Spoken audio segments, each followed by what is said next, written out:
Hello, I'm Riker, aka Karma X. Joining me is the ever Scottish co-host Dex, and you're watching one of the top Eve talk shows to air every Sunday at around 2100 Eve time. It's time for Between Two Keepstars.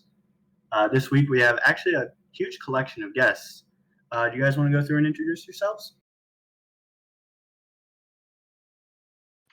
Come on, guys, alphabetically, if nobody's going to pluck up the courage to go first.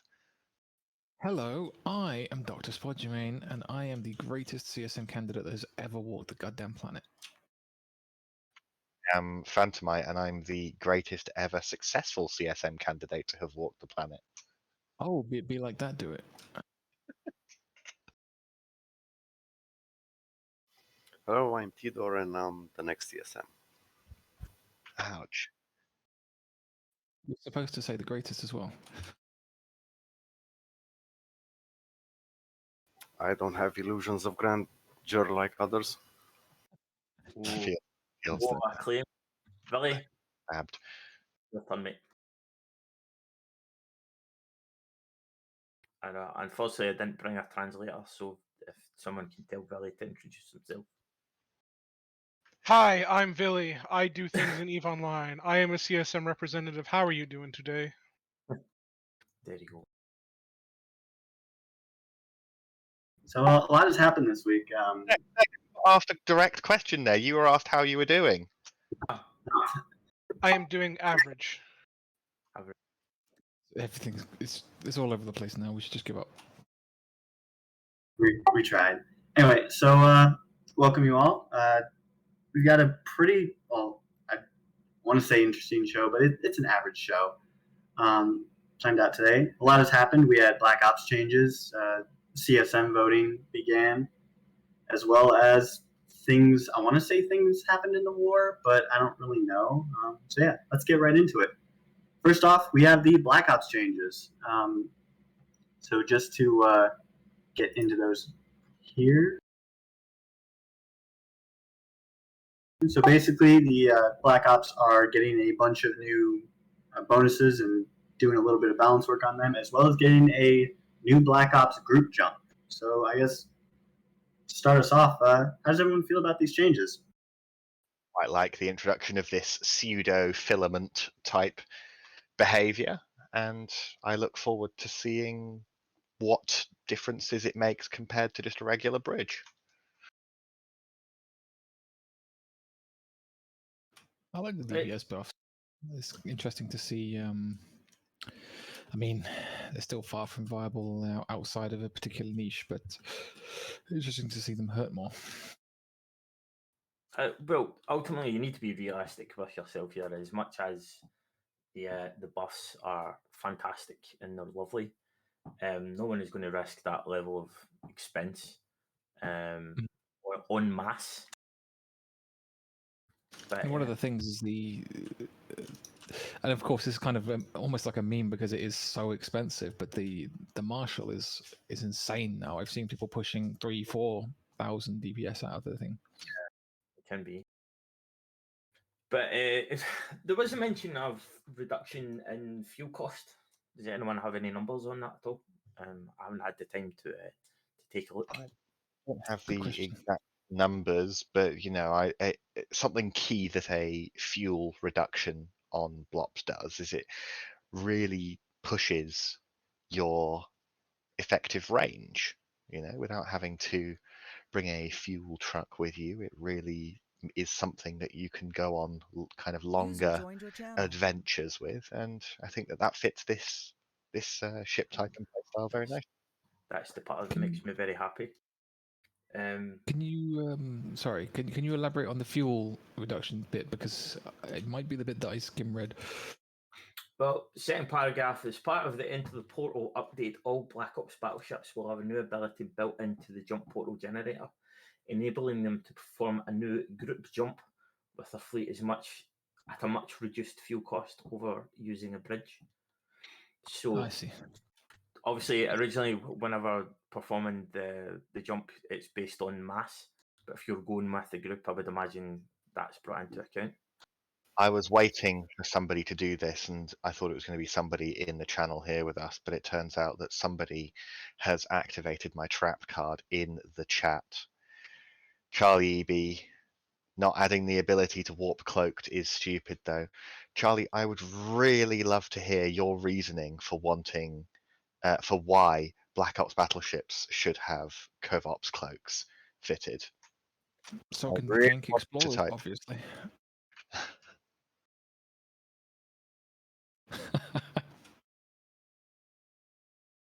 There is also another trap card that is waiting to be activated that I'm waiting for somebody to say, but I'm not going to give anybody any clues about that one there. But Is it unfair that I know what it is? Rourke It is mining un- in low. Rourke mining in low sec. Is that it? No, this is about the block. This is about blops and these changes. So, does anybody here, before I rant about it, know why it would be a stupid idea to give CovOps cloaks to Black Ops Battleships?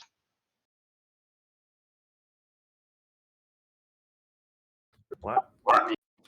I would just recycle what you said in your own Discord. So I'm just We, going to look, I mean, Charlie. Thank you for answering. You know, I don't want to, be too aggressive about this, but yeah, this reasoning here. He says, if it is to kick around with bombers, then you should be able to fleet warp with them without decloaking everybody. But again, why should that be a thing? Here's the thing, right?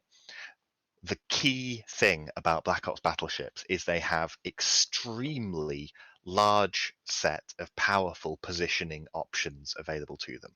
They have incredible while cloaked speed, so they can move around on grid while cloaked for cloaked ships, very fast speed. They can fit a micro jump drive, and they can jump to sinos. They have massive positioning and mobility abilities already. Now, if you were to give Black Ops Battleships a CovOps cloak, think about what you do with smaller ships with CovOps cloaks now, which kind of, well, maxes out at some cruiser-sized ships, really. If you creep up on people in CovOps ships, you do it often with these cruisers and frigates. Now, if you gave this ability to Black Ops battleships, then now what people already do with cruisers and frigates, they would now be doing with a 1,200 DPS battleship that has an MJD, that has a jump drive, and that has battleship EHP. It would be stupidly unbalanced, and it would massively expand their area of power in the different types of PvP they could do if they could fit a CovOps cloak.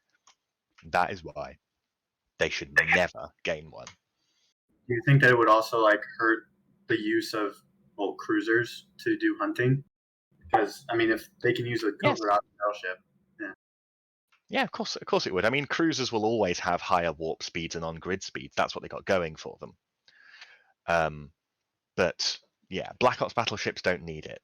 Typically, this idea has entered most people's heads because they see Black Ops and they see other ships with CovOps cloaks, and quite frankly, they're thinking one single step in the future rather than anything else that branches away from that. And they're like, oh, I want it to align. I want it to align with everything else. Why? Let's have some variety in this game.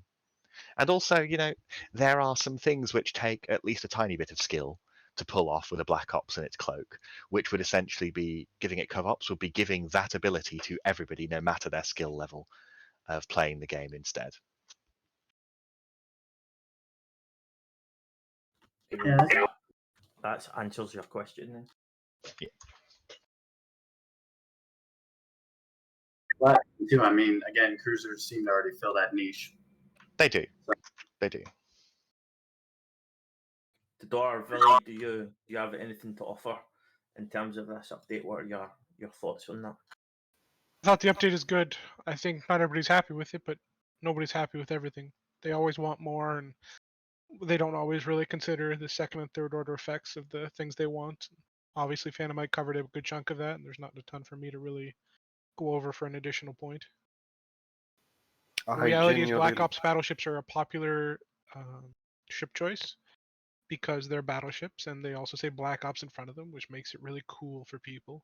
Somebody wants them to be used really heavily, but if you give them advantages that make them too strong, they will quickly become extremely problematic in It would both just meta expand and the areas they could PvP in, the different gameplay styles that they could be effective in, when really they should be, and they are, very nicely focused at the moment.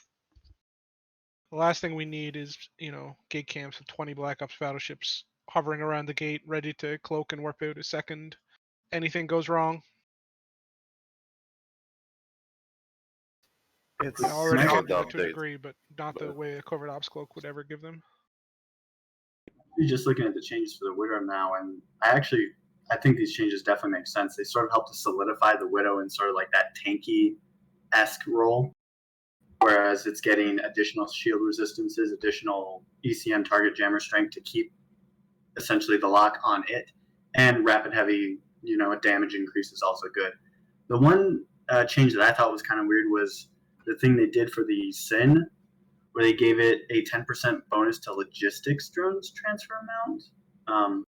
That one was kind of weird, but okay. I think it would have made a little bit more sense if it would have given it to the actual like remote repair modules, seen as Sins are used, can also be used as a logistic ship. But in my experience, I haven't known them to use rep drones.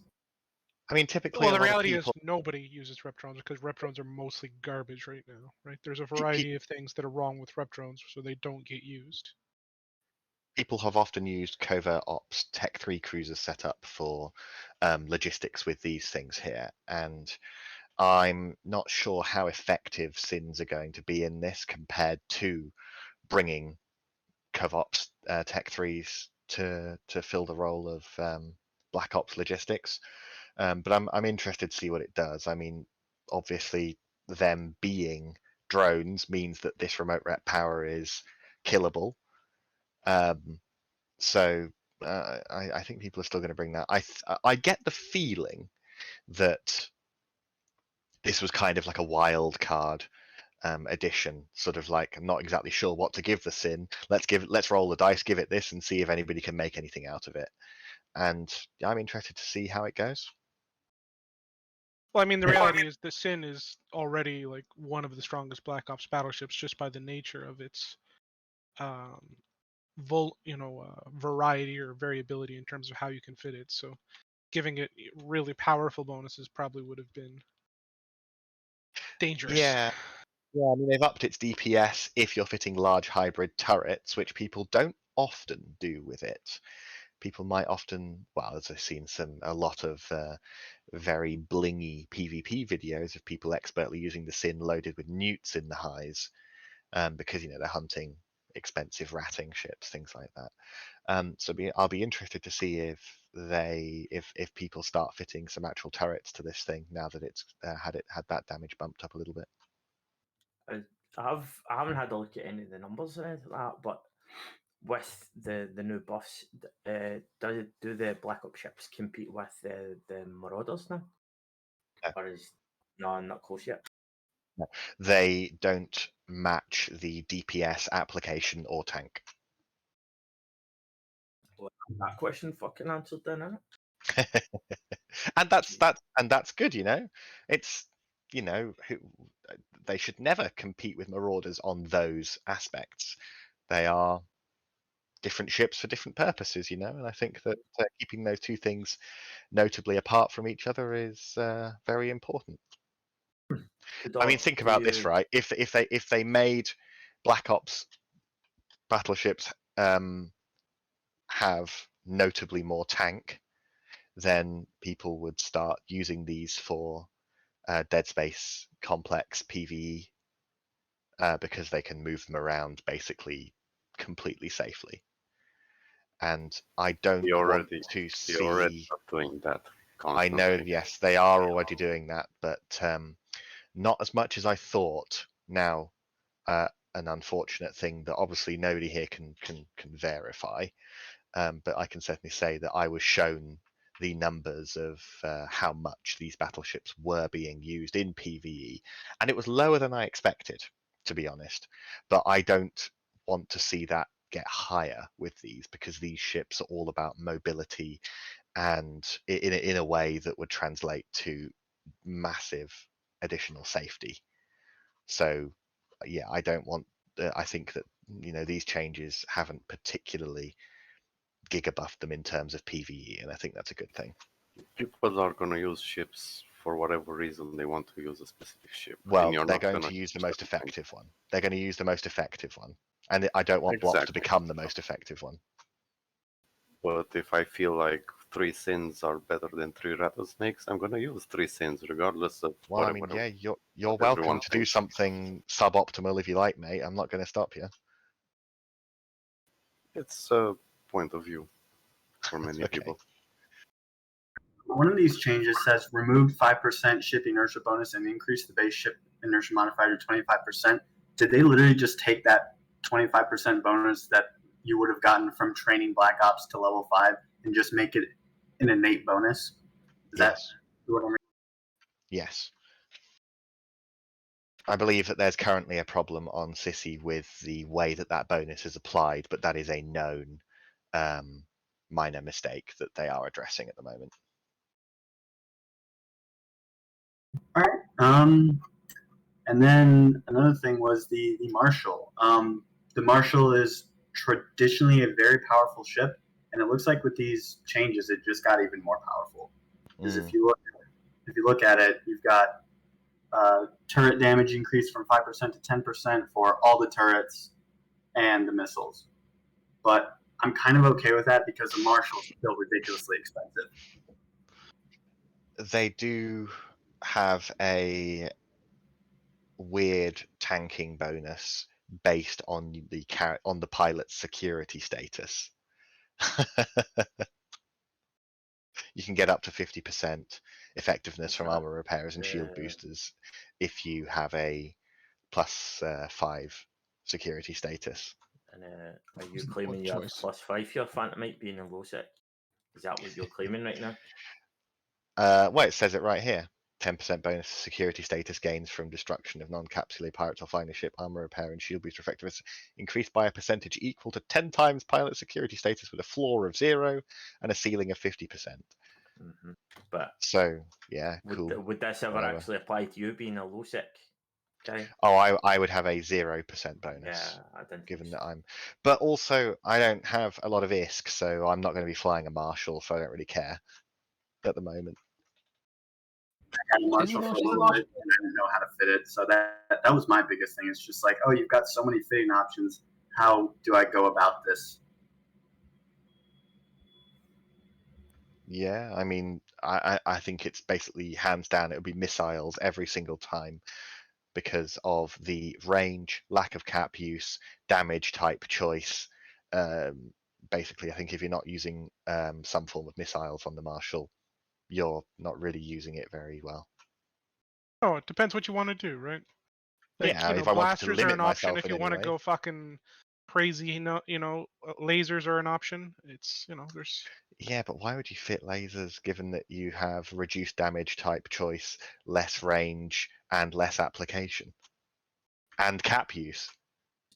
It's all a matter of the individual and how crazy you actually are, I suppose. It is. Like I said to T-Door, everybody's welcome to do something suboptimal if they wish. This is a sandbox game. Usually Marshals go with torpedoes or blasters. So if you don't have like torpedo skills, you're gonna go blasters, and the other way around, maybe. Depends. So I don't know whether you have heard, but there's a minor conflict, a minor war ongoing at the moment, and I suppose this is where you come in, Vily. Could you give us a kind of review as to what's going on from your perspective? It's kind of mandatory. We just kind of get this part of the show out of the way every week. There's a war going on. Delve is under siege. All structures in Delve have been killed, aside from structures inside the 1DQ constellation. Actually, I mean, technically, there's like a couple small structures still left, but for the most part, an encirclement and siege of 1DQ is underway. Is it a small Gaulish village in the middle that you're unable to get into? No, I would say it's a well-fortified position. They put a lot of work into it. They've managed to hold us off for 4 or 5 weeks now, just based on the strong defensive advantages of the game right now between Citadels, Tether, etc., and Supers, obviously. But we'll just keep looking for that chink in the armor, and we'll find it eventually.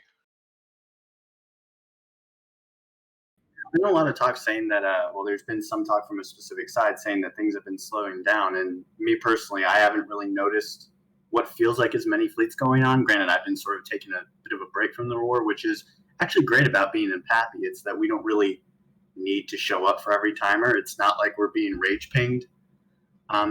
Is there any truth to that? Have things, I guess, slowed down just a little bit?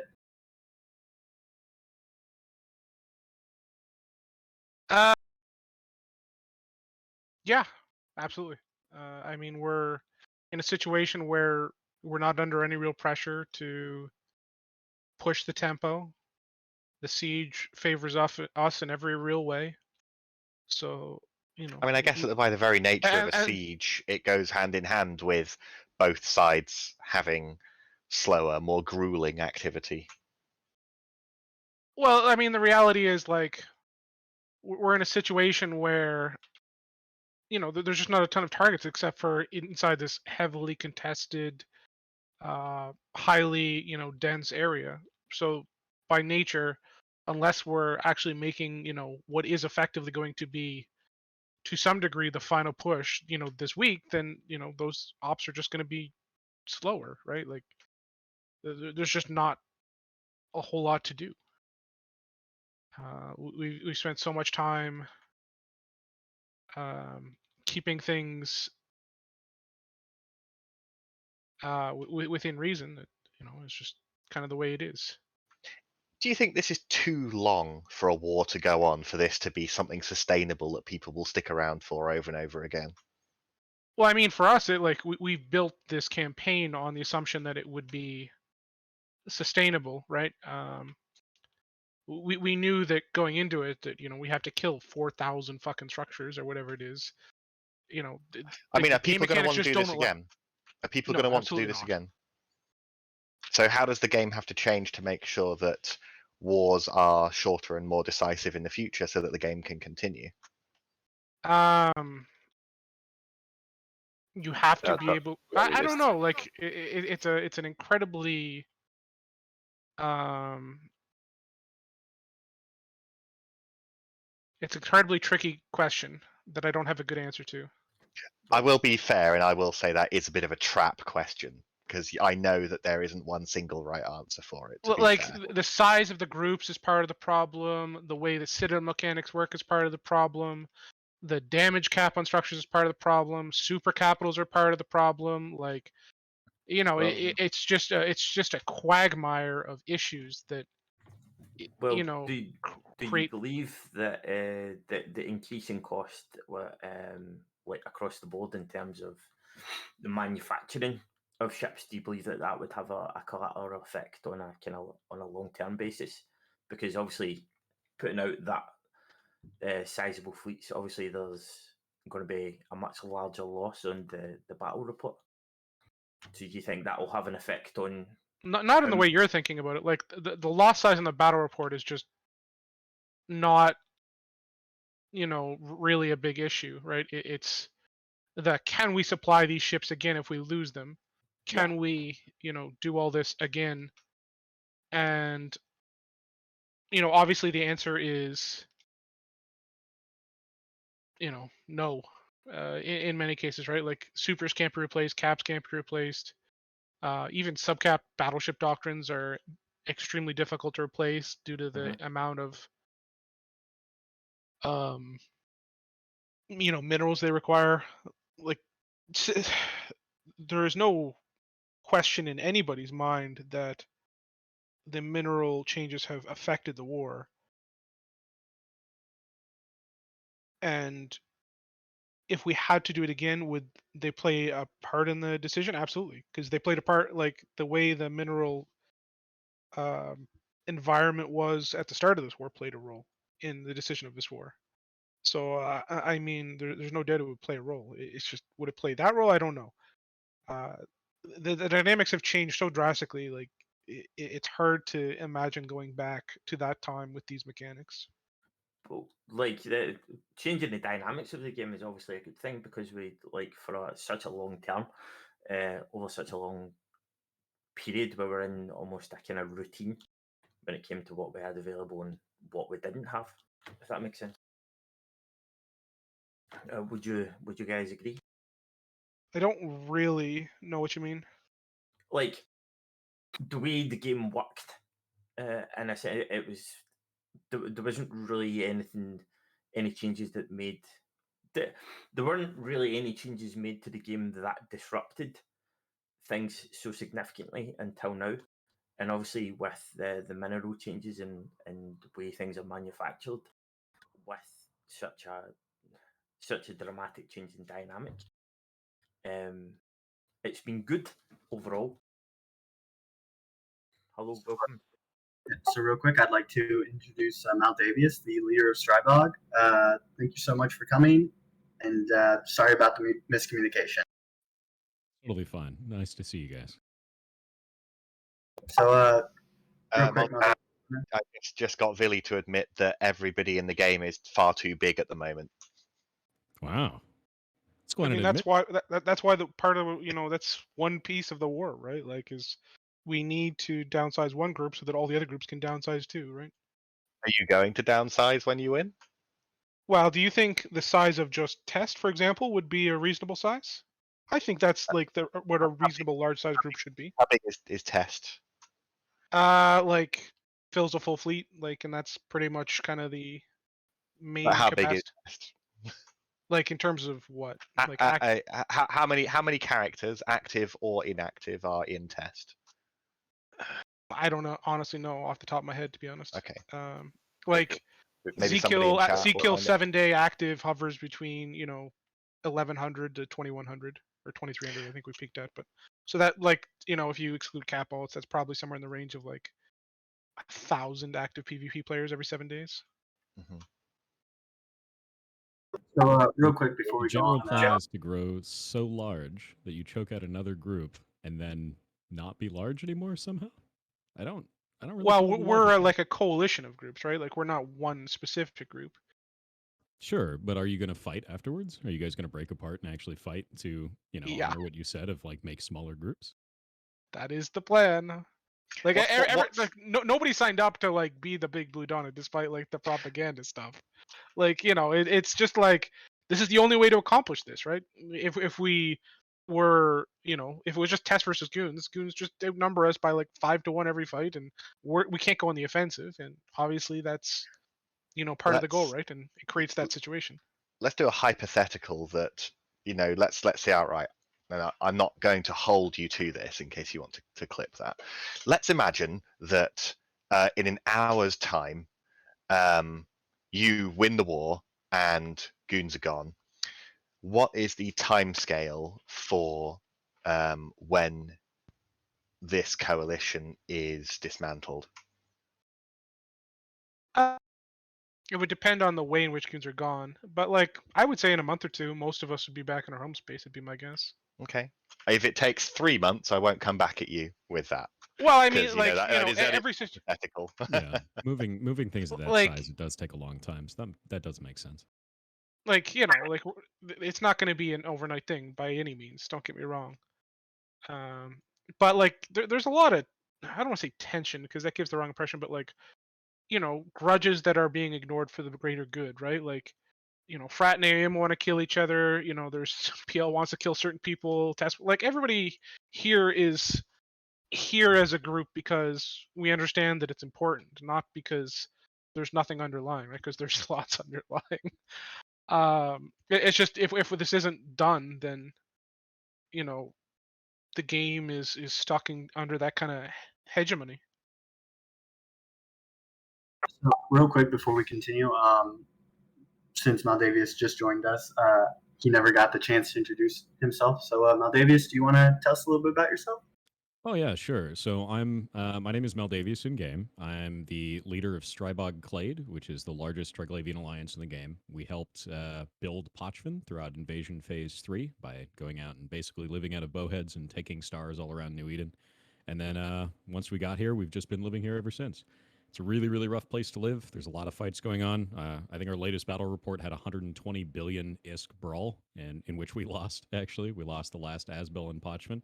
So it's it's a crazy place, and I live there, and I really, really like this absurd corner of New Eden, basically. So yeah, outside of that, I've been a game developer for about 16 years. So I've been in the gaming industry a really long time. About 5 years of that was spent in QA, and I've got a whole bunch of different stuff that I've got up on my CSM campaign that I'd like CCP to change, and different things that I'd like them to change in terms of their communication tactics. So I'll put that up in chat real quick. Free for anyone who's running for CSM. If you'd like to post your CSM stuff, feel free.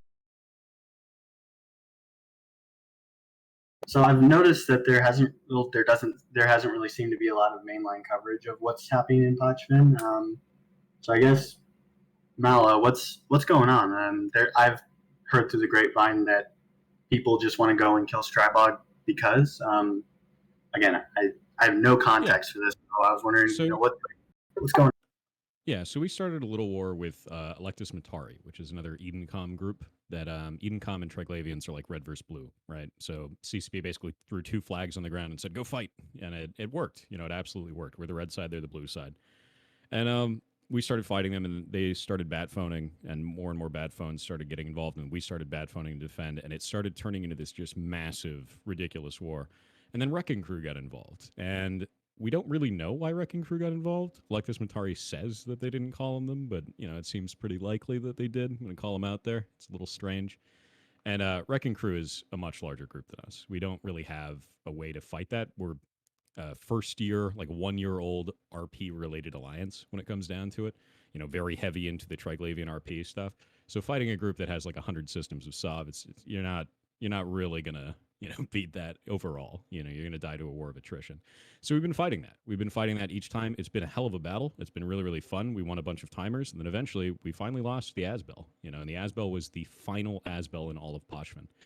And out of that, we've had some really funny high moments. We've had some cool battles. We've had some cool wins throughout that. We killed Seto in one of his Titan pods. Very funny. You were in a Helios. I don't know why you were in that pod, but it's ours now.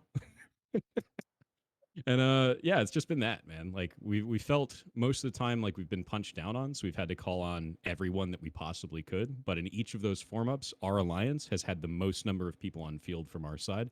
And in each one of those battles, their alliance, Electus Matari, has had nearly the least number of people on field for their offensive. So it's felt very good for us.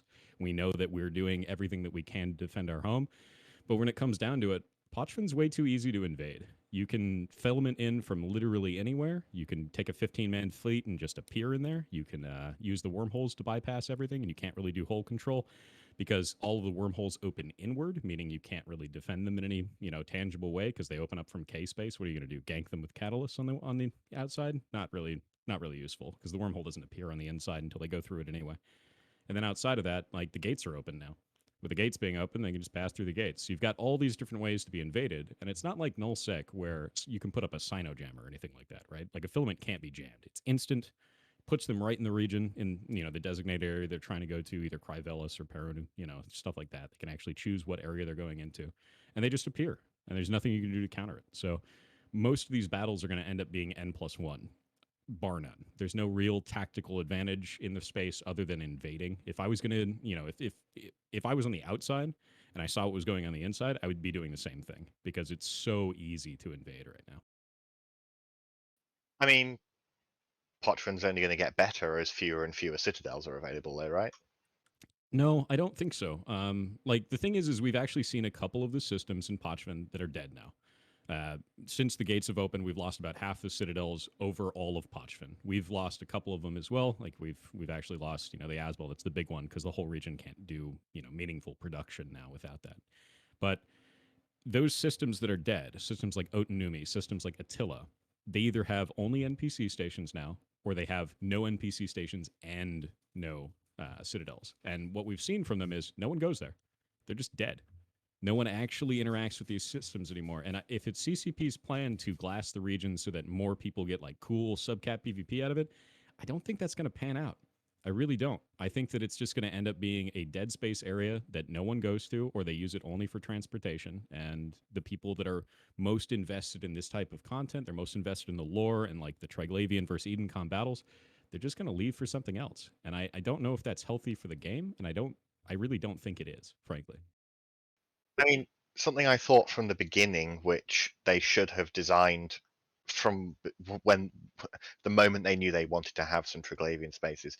I'm completely puzzled as to why movement through and into Parchment doesn't include some form of abyssal travel mechanics. Yeah, I mean, what I was Like, for expecting instance, was why isn't it that going between systems requires that you can only take, like, as an example, a maximum of 5 people in cruisers through like a chain of 3 abyssal pockets before you can get to the next system, that kind of thing. Yeah, I mean, it'd be cool. I mean, the thing is as it stands, basically, Pochven is a subway system. You know, it is. It is. You go underground, you can go across New Eden very quickly, and then you can pop back out again. But there's really no point in living here. Like, hands down, we do it because we think the Triglavian stuff is cool, but there is no real point in living here, frankly. You making any or money? anywhere else? No, not anymore.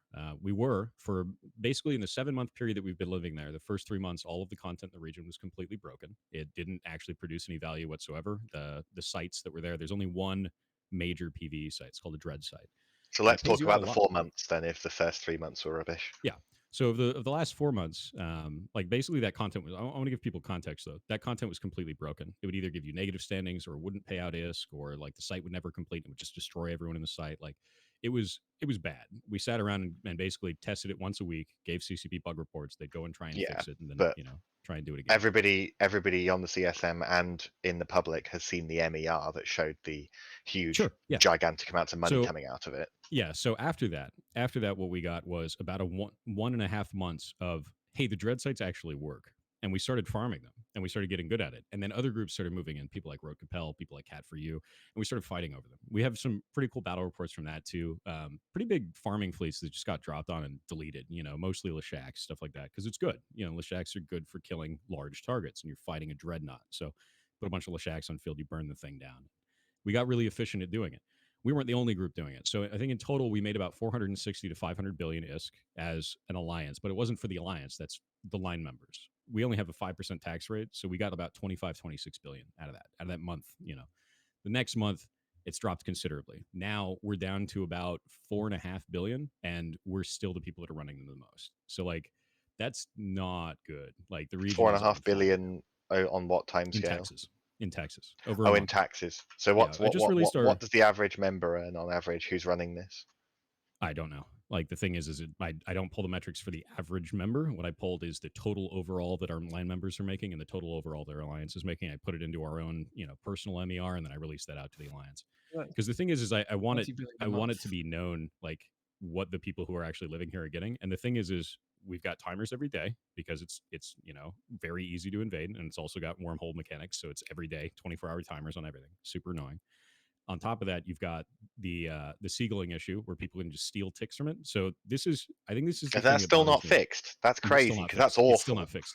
It's gotten worse actually. In fact, I just reported another method up to them where they don't even have to attack any of the stuff in the site now. They just get paid, and there's nothing you can do about it. Like you can't stop them from doing this exploit, and CCP still has done nothing about it. And it's been 4 months of us actually being able to engage with the content with this going on.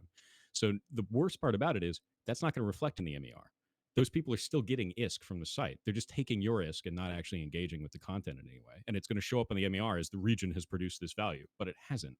It's only produced value for 1 million alts that are parasiting a site, and there's nothing you can do to stop them. That's obnoxious. So I'm waiting to see how that goes. Declared as an exploit? No, they won't declare it an exploit, but as someone who's been in the game industry a long time, this is an exploit. You have a player that is not engaging with the content. You have a player that is sitting in the site 5,000 to 10,000 kilometers away, cloaked up. He decloaks before the site completes, and he gets a portion of your payout, and then he recloaks. Where is the counterplay there? Where's the PvP? Where's the contention? Where's the clash? There's none of it in there. There's nothing you can do about this. So it's obnoxious. I want CCP to fix this. We've been talking about this a long time, and they just won't. And if you have 15 people is how many you need to do that site, You do 15, and then suddenly 20 people decloak, and your payment goes from around 200 million for doing that site down to $1 million for every player. No one's going to want to do the content, so they don't. They just don't do them anymore, or Rubicon they do in them and they chat try just to. says, "Does the decloak observatory not work in Pochven?" I mean, I even if it was working, it's 10,000 kilometers, and they can just MWD and cloak again.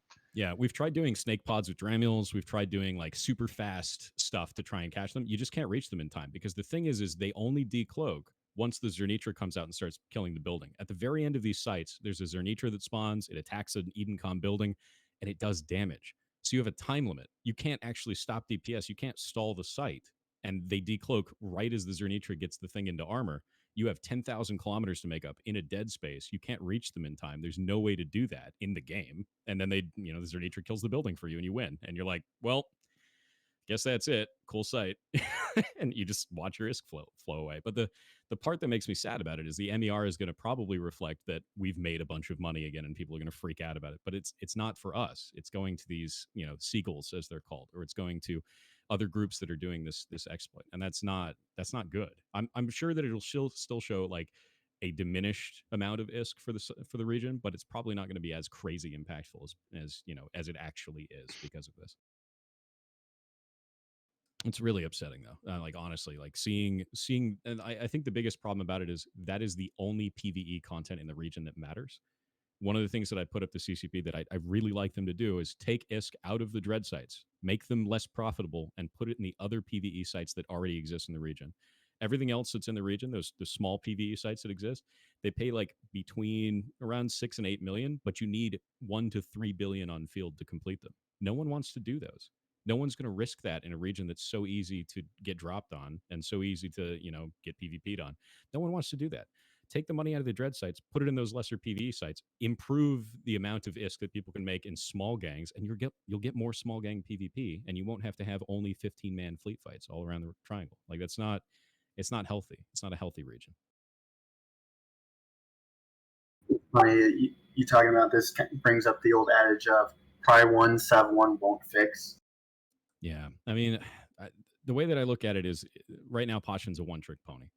It is literally just if you want to live there, the only ISK faucet you have is the dread sites. The dread sites are broken, and that's killing people. It's choking people out, and eventually it's just going to be the couple of loyalists that are still there that are living in NPC stations, and most of the massive people that are very interested in this content, just not engaging with it and feeling disillusioned with CCP. It's been 7 months. The region is still pretty rough and pretty broken. So people are starting to fall away. They're starting to not care as much.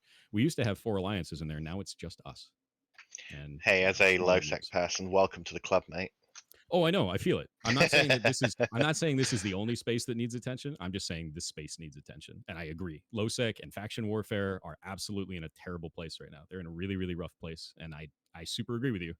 And I guess at the same time, like we're that weird cousin that lives in kind of wormhole, kind of subcat PvP low sec paradise sort of thing, and it's the same for us. It really is. It's just a weird part of space that's also broken. To be honest, faction warfare is not in a worse place than it was a few years ago. It's in the same place. That's not good. So, real quick, and there's been a lot of there's been some stuff flying around in Pappy saying that Strybog is an Alt-Goon alliance, and that I was wondering if you could just set the record straight about that. Sure. Yeah, we're not. Like goons are a guest in our house. They helped take Niarja. So for those who don't know the invasion, right? We had to go to different stars around New Eden. We had to fight on those stars, and we had to push a little, and PVE bar one way or the other. And when you pushed it towards Stryglavian, it would become low sec and then null sec, and then eventually became final liminality for certain stars. Those 27 final liminality systems are Pochven now. They got stolen. We took them. During that, the most important one was Niarja because it ripped the whole of New Eden in half. You have to go from Amar to Jita now. It's a hell of a trip because Niarja is gone. It's in Pochven. Goons did that. They pushed on our side of the war. So afterwards, after Pochven was stormed, I was like, hey, we know what you did. It's really cool. That's a really nice thing to do.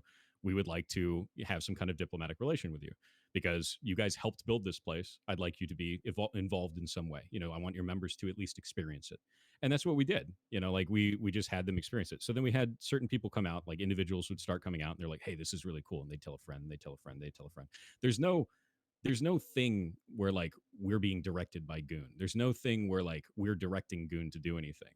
We just call on them like we call on any other ally, like, hey, our building is on fire. Would you be able to send dudes? And they're like, nah, we're at a war. And that's basically it. That's normal. That seems fine. And I think it's funny because everyone wanted to put up this thing of like, oh, there's a Goon behind every blade of grass. Every single person that works with them is a Goon. No, dude, we're like Triangle RPers that called out to a dude that helped us like a year ago. And everyone's saying that we're now like Goon alts and all this kind of stuff.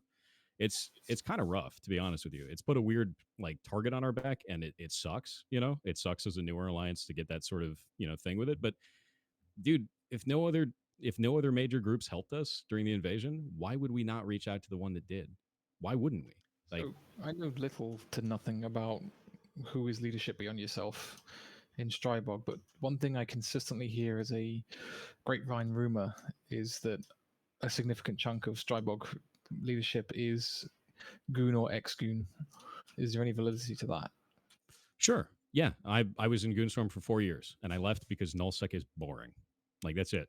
I was an old SA forum Goon. I was into that kind of stuff. I was into being in nullsec. I fought in the Fountain War. But it just got boring, man. Like I'm not going to put any like illusions out there of like, oh, he's got no ties or anything like that. But no, I was in Goon. I was in Goon for a long time, and I left because it was boring and it wasn't that interesting. Like I think he was asking about sort of other than yourself. Yeah, other than myself, Sahara Jackal, our diplomat, she used to be in Goon. Well, she is in Goon. She's got an alt in Goon, and then that's it. Outside of that, you've literally just got every single other member of leadership. We've got people like Alouetta. You've got people like Shireen Nadar. You've got people like Don Husk. None of those guys have anything to do with it. It's just us two. It's just me and Sahara that have any types of ties to Goon. And for me, I'm not even in it anymore. The problem I have is I've spoken to somewhat senior-ish Goons that have they themselves in private conversations, and I'm not going to name names, referred to Strybog as proxy war. Well, if they're saying that, then no. And if you are saying that about us, we're not going to be friends very much longer because that's not what's happening here. And if you're doing if there are people, I claim that's that's a quote. No, yeah, I'm gonna be super honest with you. If there are people out there that are in Goons that are saying that we are owned in some way, or that this is a proxy war on their behalf, or they're trying to manipulate us in some way, that friendship's not going to last very much longer. So I want to like if that is happening, come to me because I'm not interested in that. I'm not interested in a proxy war between null blocks. I'm interested in coming in here and being cool Triglavian guys and having nothing to do with that null war stuff. The only thing that I want for my line members is I want them to have content. I want them to be able to do things. I want them to be able to go and experience something and have fun doing it. I don't care about these null politics. I don't care about the fight between these different factions. I'm not going to name names, but I'm just going to say it would be very awkward if you knew who said that. Probably would be. So I could want to ask Vily, I guess. So one of the things that Vily, you have said before is that you guys will hunt the Goons wherever they are. Does that include Potchman? So let's say like Goons do have ties with Strybog and they're going in making all their money in Potchman and using that to help fight the war. Would Pappy realistically do anything about that? Or is that... I mean, he just said, there are allies, and if you're Imperium allied, you're Imperium, right? So obviously, No, that's totally separate, dude. You can't just say, "Oh, if you work together, you like that." We're also working with fraternity. You literally 5 seconds ago said they are our allies. Go look at the kill board. We're also working with fraternity. Are you going to go after them too? No. Fraternity is our allies against Imperium. Hold on. And we're also working with fraternity. They put me on their CSM ballot. So who are you actually fighting here? Are you fighting an RP alliance or are you fighting Goons? My point of view from watching, so I'll tell you straight up, I have multiple spies in Strybog, so I just get to watch the I have no interest in Strybog other than I like to read the emails and follow the story because it's interesting because I like the whole lore thing. But the impression I got is that the working with Fraternity came at gunpoint? No, not at all. So we went and punched Fraternity in the nose. They punched us back. We had a little war, and then we signed a nip with them. And since then, I've just talked to Noraus. Noraus is a really cool dude. He's actually really nice. Non-invasion pact is just another name for a coalition. No, it's not really a coalition. We don't have a coalition with them. We're not plus. Well, why do you need a non-invasion pact? Because So they it's were like a kicking fight our club. butt, dude. Because they kicked our butt, dude. Even before the gates opened, they had 250 man like zealot fleet came into our house and owned us. Like we signed it and said, hey, don't kill us. You know. Non-invasion pact is just an agreement on the limits of your fighting, which means you're friends. Sure, and if we are friends, great. Then why are people attacking us for being goons when we're friends with Fraternity too? See what I'm saying? Doesn't make sense. You are in a coalition with them, but not a coalition. No, they're not even blue with us. Like we've reached out to them and said, hey, our stuff is on fire. You want to come help? And they've shown up and helped, and that's pretty cool. Okay. And you showed up. There is and no helped them formal also. coalition with Fraternity. There is, hey, I'm on fire and I'm your neighbor. Would you like to come? And they do. There have also been reports and things that I've heard of. Apparently, Strybog Kybernaut fleets, like actually on grid in Delph, helping goons fight. Again, I have no idea the truth to these reports, but Vily, Mal, like, what are your guys' thoughts on that? Because yeah, we totally did that. We did that twice. We had an FYF fleet. None of our guys had ever experienced null block war ever. They'd never experienced any of that type of stuff. And like I said earlier, I want them to have experiences. I want them to be able to go and do cool things. And the only group that's reached out to us in any tangible way beside Fraternity now is Goon. So what we did was we put together 40 Molluses and we sent them down to Delve and we said, go have fun. Do whatever you're going to do. They weren't even, interacting with anybody else. They're just like, let's go and actually do something in this. And they got to damp a bunch of people and get some cool kills. And the thing is from the invasion, most of these players are from high sec. They've never experienced anything like this. Most of them had never even stepped into low sec before any of this, because their home got invaded by Triglavians. They chose a side, they chose our side, and then they moved into this more and more and more dangerous space. Letting them be in the last goon system, letting them be there and have that moment of like, this, I was there, that was really cool for them. And we've only done it like, I think once or twice now, and that's about it. Other than that, no one goes down there. We just sit in triangle space and fight people out here. And no, they didn't call on us for support. We decided to do that because it'd be cool for the line members, be something fun and interesting. And the thing is, and the thing that I've been saying the whole time, if any other group reached out to us and actually wanted to befriend us and do that kind of stuff, we'd probably be doing the same thing with them because we're a completely separate entity. And I know everybody wants to paint, the new guy. Oh man, you're going to be a goon. You're going to be Pandemic Horde. You're going to be Test, whatever it's going to be. It's not like that. It's an RP alliance, man. It's a bunch of people that are really interested in this storyline that CCP wrote. And everybody wants it to be, a goon behind every blade of grass. That's just not how the game works for these types of people. They're from So just to clarify then, you're telling me that if we had opened up a line of diplomatic communications, your primary Diplo, who is in Goons, would have had no problems with that? Our primary Diplo who is in Goons wasn't our primary Diplo before. It was me up until everybody started bashing in on us. And But it's now, so what about now? Yeah. I wouldn't have had a problem with it until suddenly all these people are attacking us and burning down our Asbel and doing all this kind of stuff. Like now we don't have any other. You're dodging the question. Like no, I'm not. So I'm explaining to you the context. If you guys had reached out to us, yeah, I wouldn't have had a problem with that because we didn't have any ties with anybody. There was no issue with it. But now, so what you're saying is now you've taken a side. No, I haven't taken a side. What I'm saying now is that is harder because the only people who have come to our aid in all of this have been Goon Swarm. And then other factions inside of the triangle. If you're going to push people into a corner and label them and do all this kind of stuff, you're really just fulfilling your own prophecy at that point. But you're doing it if you say that you can't now team up with anybody except Goons because you are friends now. No, I would have teamed up with other people and I still would, but nobody's talking to us. The only other people who talk to us are, Pandemic Horde sometimes and Fraternity. And like I said, we're working through with Fraternity too. So Vily, I think it's time to dispatch a diplomat to strike up that deal. The way I'm looking at it is you've got Wrecking Crew, which isn't really part of the war. They, from what I think and from what I see, the reason why Dreadbot came in was simply because they saw that, hey, people are fighting Strybog. They're a USTZ alliance. We're a USTZ alliance. Let's go bring our ships down and let's go and fight. Because in a similar way to Strybog, Dreadbomb came in. They wanted some content. They decided to go after Brave and really attack Catch. and hit Legacy's backline with initiative. That got them in all sorts of trouble. And with pretty much a good majority of nullsec being blue to each other, they didn't really have much in the way of content. So they said, well, we'll just go and fight Strybog. Yeah, So definitely. It seems like Pappy right now is just a lot of like a lot of talk and saying that Strybog is, a Goon Alt Alliance. You cut out.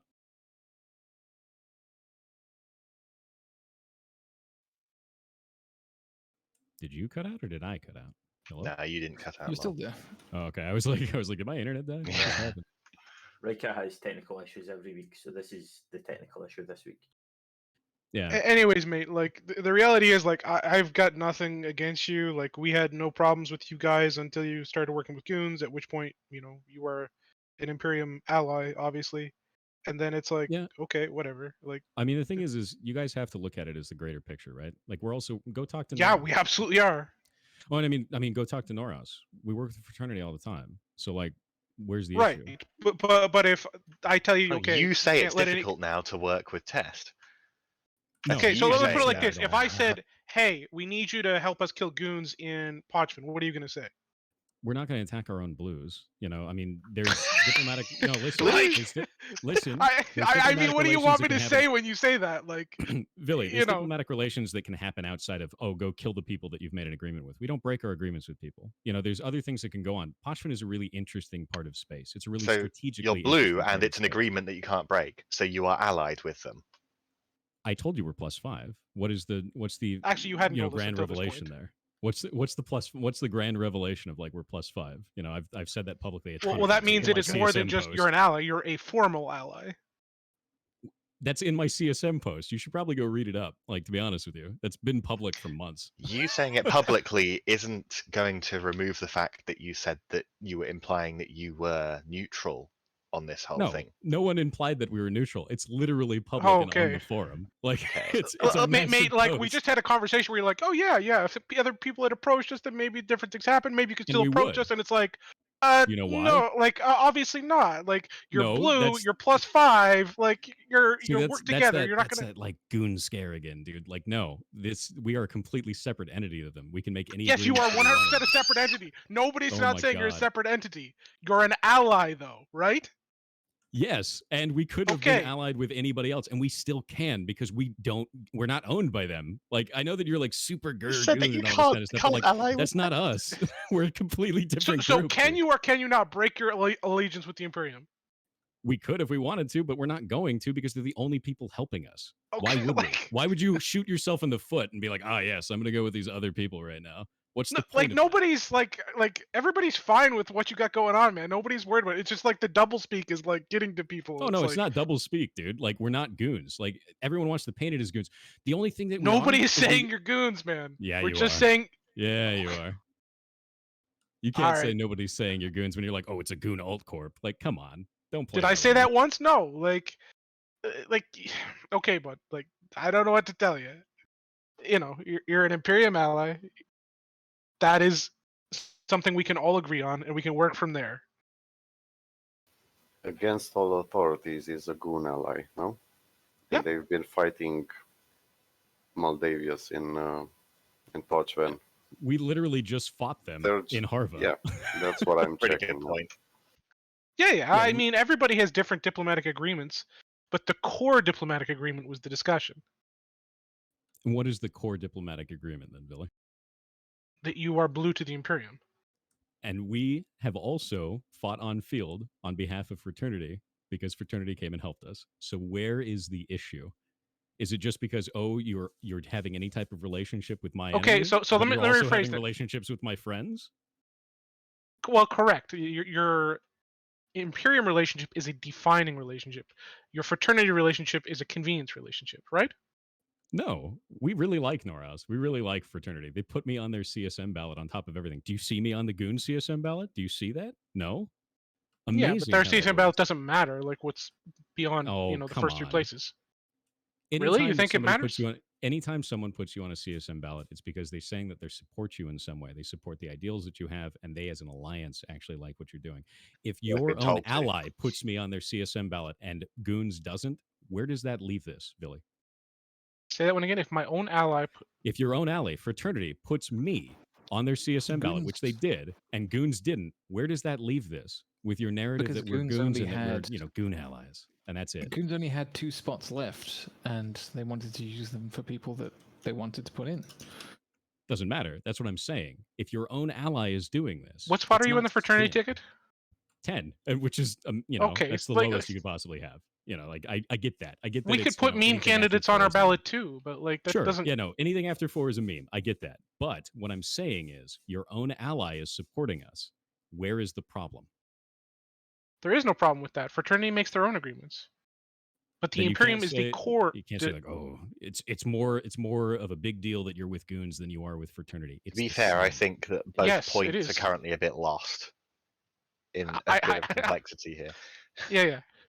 It's currently the Galaxy against Goons, correct? Yeah, no, totally. Okay, so you are allied to Goons. Yes, we are plus Okay, 5 with them. And we so have been the by whole time. definition, that puts everybody in the galaxy to some degree against you, and then within that galaxy, people are free to make their own diplomatic agreements, right? But by default, that puts you at a situation where you have sided with one of the 2 major sides in the current galactic war. Do you understand what I'm trying to say? No, Like, I'm super aware, but what I'm Okay. also saying is, you guys could also reach out to us and talk to us. You just Gobbins said did, we couldn't, Norhaus like- did. No, I said Gobbins did and Norhaus did, and you haven't yet. You're the only one who hasn't, actually. what do we want to reach out to you though for? Like, what's the, loss? If you're going to put out a bunch of gain loss. propaganda saying how interested you are in, rolling Pochvin, maybe you should reach out to the people that live there. But the people we're gonna roll are probably you. Like, No, what would we roll?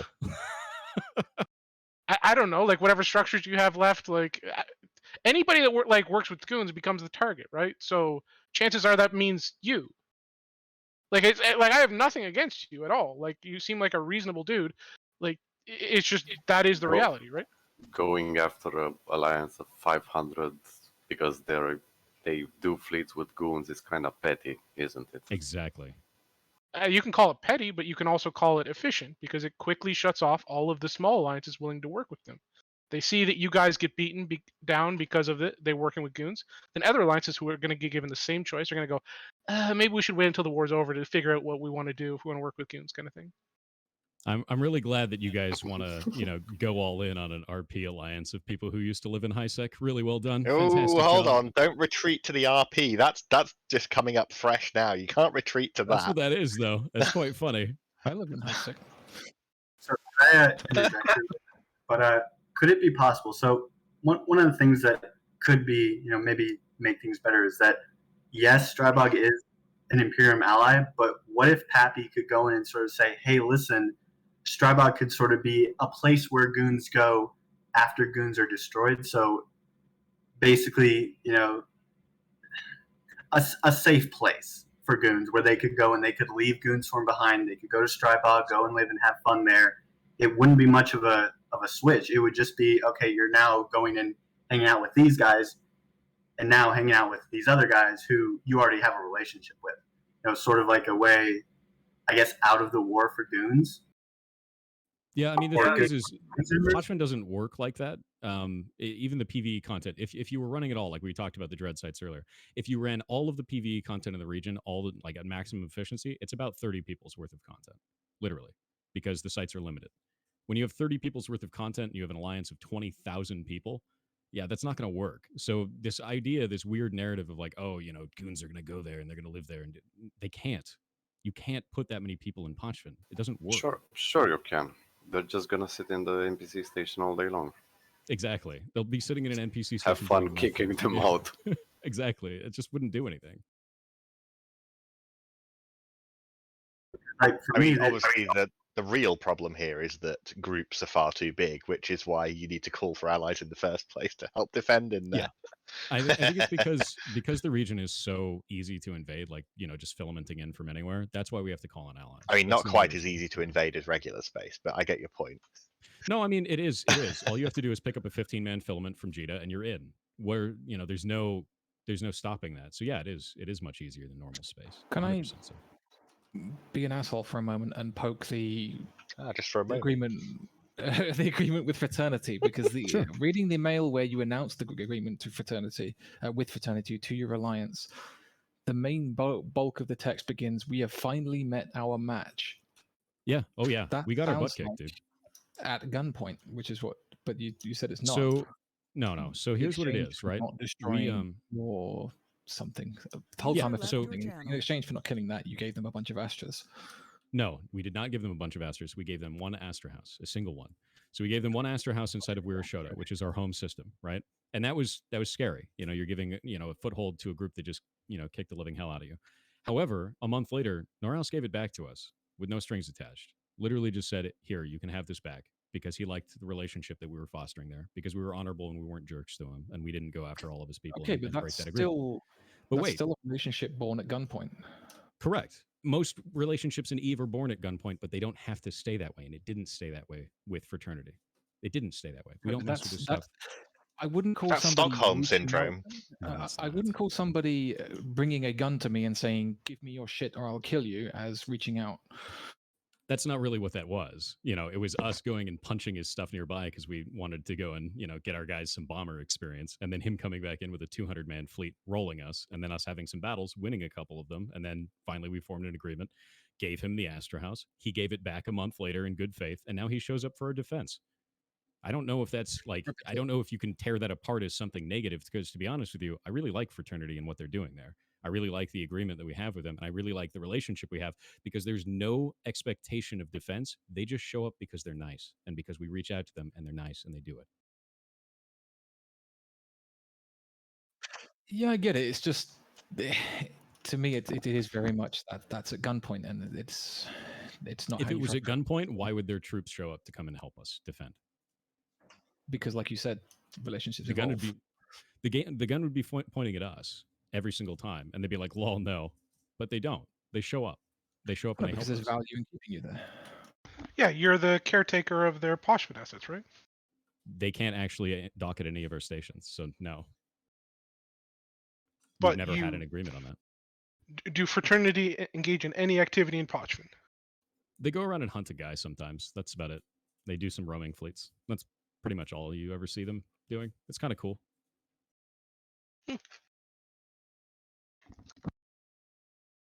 So the question to you would be: could there ever be a hope of maybe an agreement between Strybog and Test, or Pappy in general? I honestly wouldn't see why not. Like I said, we are a Keeping it separate going. group from the rest of New Eden. I know that's hard to believe that, suddenly this group grows to power and grows so many people in such a short period of time, but that's what the invasion did. It was really good for the game. It allowed for these types of things to happen.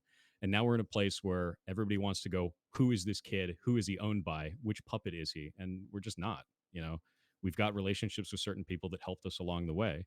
And that doesn't mean we can't have relationships with other people. It just means that we have those relationships because they're the first ones who came and, wanted to help with us.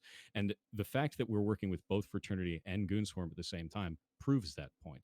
So it can't be just poo-pooed away of like, oh, well, it's at gunpoint or anything like that. It's obvious, evidence that we're doing that.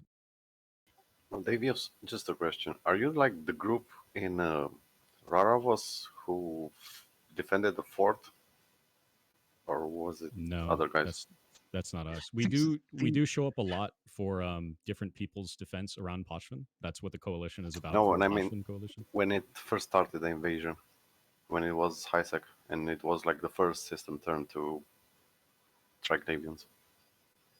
In Raravas? No, I think that was RPG. They were an alliance that showed up in the very beginning in Pochvan and then left after a month because it was broken. So I think you might be thinking about RPG. We had a loose agreement between all the different Triglavian groups back then. But Yeah, because nothing even super solid. Test flew down a Maelstrom fleet from Perimeter, if you remember, Vily, or Prograd led it, and we massacred Bjorn B's Brutixes or whatever he had. Nice. So A just long to time finalize ago. it, the reason I kept what the hell was that? The reason I kept poking at the frat thing is you're using the frat thing as a defense to say that you're not associated with goons. Yet, No, that's not what I I'm doing. don't We are see- associated with goons. We have +5 with I'm them. I sorry, haven't been wrong. dishonest Hold on. about that. Let me correct my wording. That there's not a deeper or pre-existing or insert word here relationship with goons. You're using frat to defend that point, whereas I don't see the frat relationship as a valid defense because it came at gunpoint. I think that's the point I'm trying to make. If frat came, we come in peace. Would you like to be friends? Absolutely. But because they came with a gun and said, I'm going to paraphrase a guesstimate of, we're not necessarily winning, but we have the potential to. This fight is getting boring. Whatever. Insert words here. Let's come to an agreement and go from there. That's just, it's fundamentally different from reaching out. It's not the same thing at all. You know, the thing is if you have a relationship that is positive with the group, to me, it doesn't really matter how that started. You know, like, yes, we started by fighting each other and like learning who our neighbors were. We're Triglavians. That's what we do. We invade areas of space and we cause havoc. And then we, disappear with filaments. We did that to Fraternity. Fraternity came and punched us in the nose. We went, wow, these guys are definitely, above our weight class. We can't really fight them effectively. Let's diplo and let's talk about it, because we punched them and they punched us back, and then we became friends. I don't think that diminishes the relationship anyway. Like I said, I really like Fraternity. I like Noros. I like the things that they do. I like the talks that we have. They're really honorable people when it comes to making agreements for this kind of stuff. So I like that. And if you want to diminish that, that's on you. But for me, it It's means not a lot. about diminishing it. It's about the fact that they come from two different places, so cannot be compared when you're For you. discussing origins. Yeah, for you. I think for you that is true, but for me it's not. And I think that's where the difference is for me the relationship matters to me. For you, you see it differently because it started with a fight. And I get that. I understand where you could be coming from for that, but that's not how I see it, and I'm the one in the agreement. So Well, and one thing too is you've got that old Eve adage of, "Hey, I got killed by this one guy. I convoed him to talk to him, and we ended up becoming best friends." Like bingo. that happens in Eve. And to me, it sounded like that exact situation, except on a larger scale. That's exactly what We it can is for attest me. to that. Like that's a There's- really good example. There's a small group that lives near me, and I kind of turned up and said, "Can I have that moon, or I'll shoot you?" And they said, "Maybe let's work something out." And now things are going quite well, and we're having a good time and starting a bit of a relationship thing. So yes, that can happen. It's legit. I don't doubt it. So that's the same, and that's the thing is, like, if they show up on our defense timers when they have no obligation to whatsoever, none of the groups that work with us have any obligation to show up on these defense timers. I reach out and I say, hey, it'd be cool if you could do this. This is the last X of Pochvin, in this case, it was the Asbel. And they showed up. And that's great. That's really, really cool. And it shows to me that they care more than just, a good fights thing. They're actually fighting on our behalf, on our side, trying to stop us from losing the last Asbel and Pochvin. And we lost it. So, yes, we do have, a formal relationship with Goonswarm. Yes, we have a relationship with Fraternity. And we are a new alliance that is separate from those entities. And I know that everyone wants to paint a label on the new alliance. I understand that. And based on, the friends that we have, it's pretty easy. It's an easy narrative to win. But if other people reached out to us and could reach out to us in the future, it wouldn't change anything for us. We'd be able to work out agreements with those guys, talk to them just like anyone normal, because we're not a goon project. We're not part of the Imperium. We're a completely separate entity. So Test were to, let's say, reach out to you, and Pappy formally reached out to you and said, "Hey, listen, we're gonna let you guys live. We believe that you guys would be a quote unquote golden, I hate to use the Matthias words, but golden bridge of retreat for Goon line members who just want to leave the war." How do you think that would affect your relationship with Goons? Do you think that would have anything, or do you think that things would just sort of stay the same? To be honest with you, we don't have any agreements with goons regarding any of that kind of stuff. We don't have really any agreements with goons beyond, hey, you can dock here and you guys can experience some of the cool content of Pochvin. And the funny thing is we also have members that came over from Pandemic Horde. We have members that came over from Test. We have members that came over from Brave, because people want to leave Nullsec and go try something new. It's not just Goonswarm doing that. It's a lot of people doing that. They want to try, the subcap PvP paradise that is Pochvin. They want to try this and not get dropped on by caps.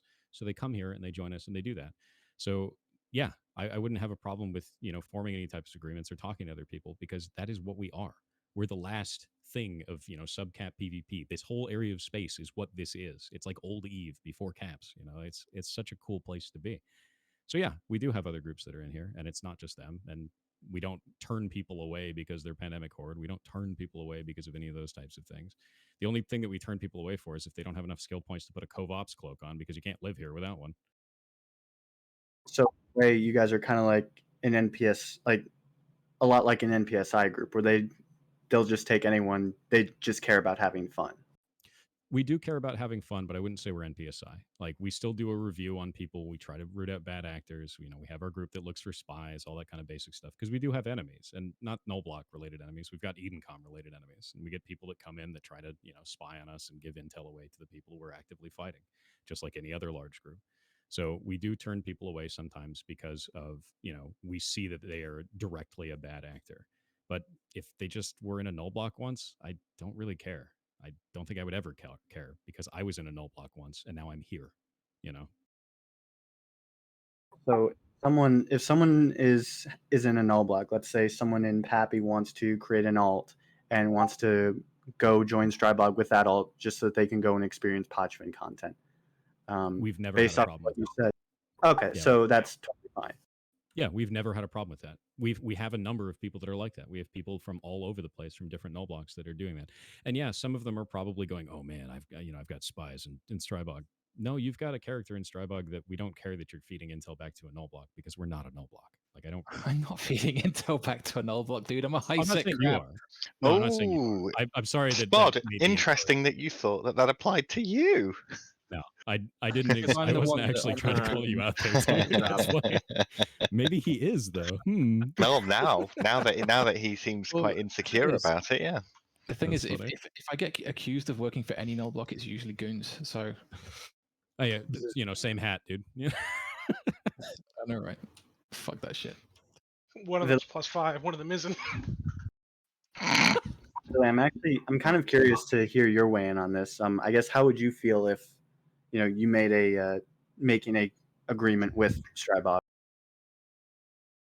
Oh, we've done this. We've gone in this circle for ages now. Can we have a different topic? Like, there's no advantage to us making like a deal with Strybog. Like, if I was like, Maldavius hey, has answered all this. hey, we want to put, you know, Alt Corps or whatever into Podchman or something, and they're like, oh, we can maybe do that, and like, it's just gonna create more drama later, right? It's, you know, they picked their side, and you know, it is what it is. If you want to see it that way, that's pretty disappointing. Well, show me an alternative path. I already have. I've told you. We've done You guys this. have every opportunity to come and talk to us, and you're choosing Gurgoons because you see a goon behind every blade of grass, and it's, you know, honestly. Will you break any agreement you have currently with goons?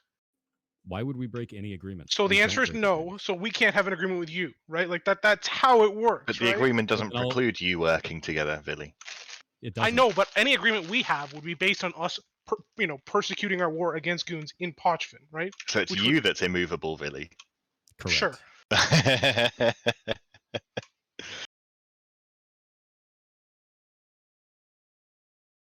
All right, so I think we can move on to the next topic. quietly move along.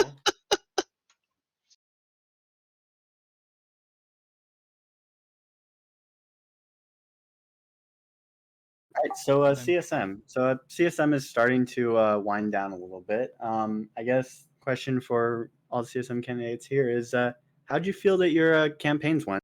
Is there anything you would have done better? Or think of it like a post-mortem before. I wouldn't have started so early. I wouldn't have started doing interviews as soon as the interviews began, because it was weeks and weeks and weeks ahead of CCP activity starting. I wouldn't have done that. I would have left it until later.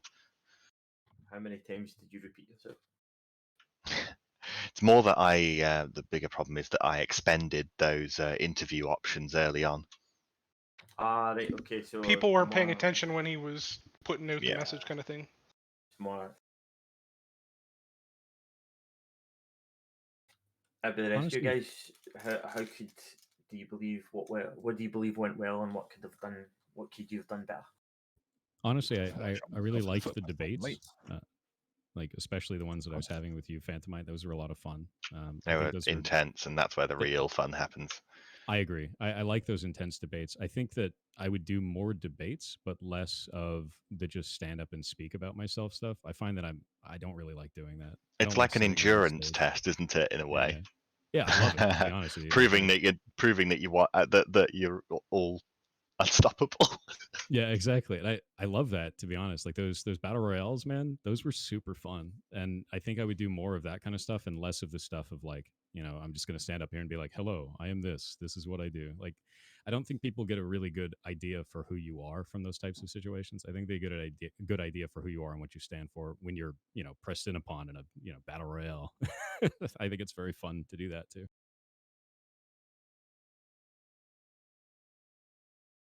I'm gonna say about the battle royale is I should have spoke up more because I had some really interesting ideas and thoughts, but people kept speaking, so it's like, okay, well, I'm just gonna wait my turn, and that didn't work out so well. Got to be more Well, also just- aggressive. But that's the problem with me is that like I'm more inclined to let someone finish what they're saying and try not to interrupt them. But yeah, that's what I need to work on. Is to actually like speak your point. And don't let people talk over you. I wouldn't have wasted my time with the battle royale if I had better hindsight. What was the enlighten me? Because I think I missed the battle royale. What was it? Enlighten me. It was Every DTM's CSM roundtable thingamabob talk show. I call it like 10 minutes. And every 15 minutes or so, the audience votes for who they want to keep on. The person in one of the top 2 spots decides which of the bottom 2 people gets booted off. Just for clarity, I let Phantom White win. Yeah, you let me win. That's how it works. No, you didn't. No, I did love put that, Spot man. on my ballot afterwards, though. Yeah, I mean, DTM the asked thing me, is- I didn't realize it was a popularity contest thing. I was like, oh god. It was funny though, like it was actually pretty cool getting to meet everyone during that and just kind of clash, And Mhm. I think that was the best part about it, is it was really high intensity. There was a lot of like really, passionate talks on there. And you can really find out who a CSM candidate is in situations like that. That's cool. And I got to meet all of you guys through it. So it was actually fantastic. It would be really cool if there could be another interesting format for interviewing and debating halfway through the term of the CSMs. But the issue would be is that you're now limited to 10 people, and there is no longer the drive to get your name out there at that point. You don't need to be out and about in the public with anywhere near as much of the same fervor as before. Oh, actually, going off topic for a quick second. I do have a question for you, Vily. Obviously, you have made it clear that it's a case of exterminating goons. I'm just a kind of brainless line member now, but why does the TTT agreement still exist? Because essentially, I already had this argument 3 times with Vily last year. well, I didn't listen to that argument. And I get it. Just for my for my Tell you what, understanding. could I have a quick go at that, and then Vily will be able to confirm or modify it.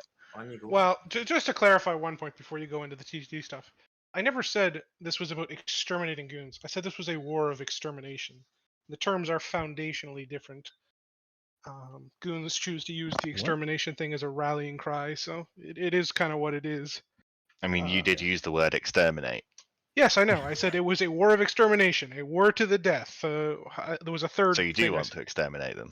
No, the difference between a war of extermination and me trying to exterminate someone is a war of extermination means one side will be exterminated at the end. Not that I think that the goal is to exterminate them and make them all quit playing the game.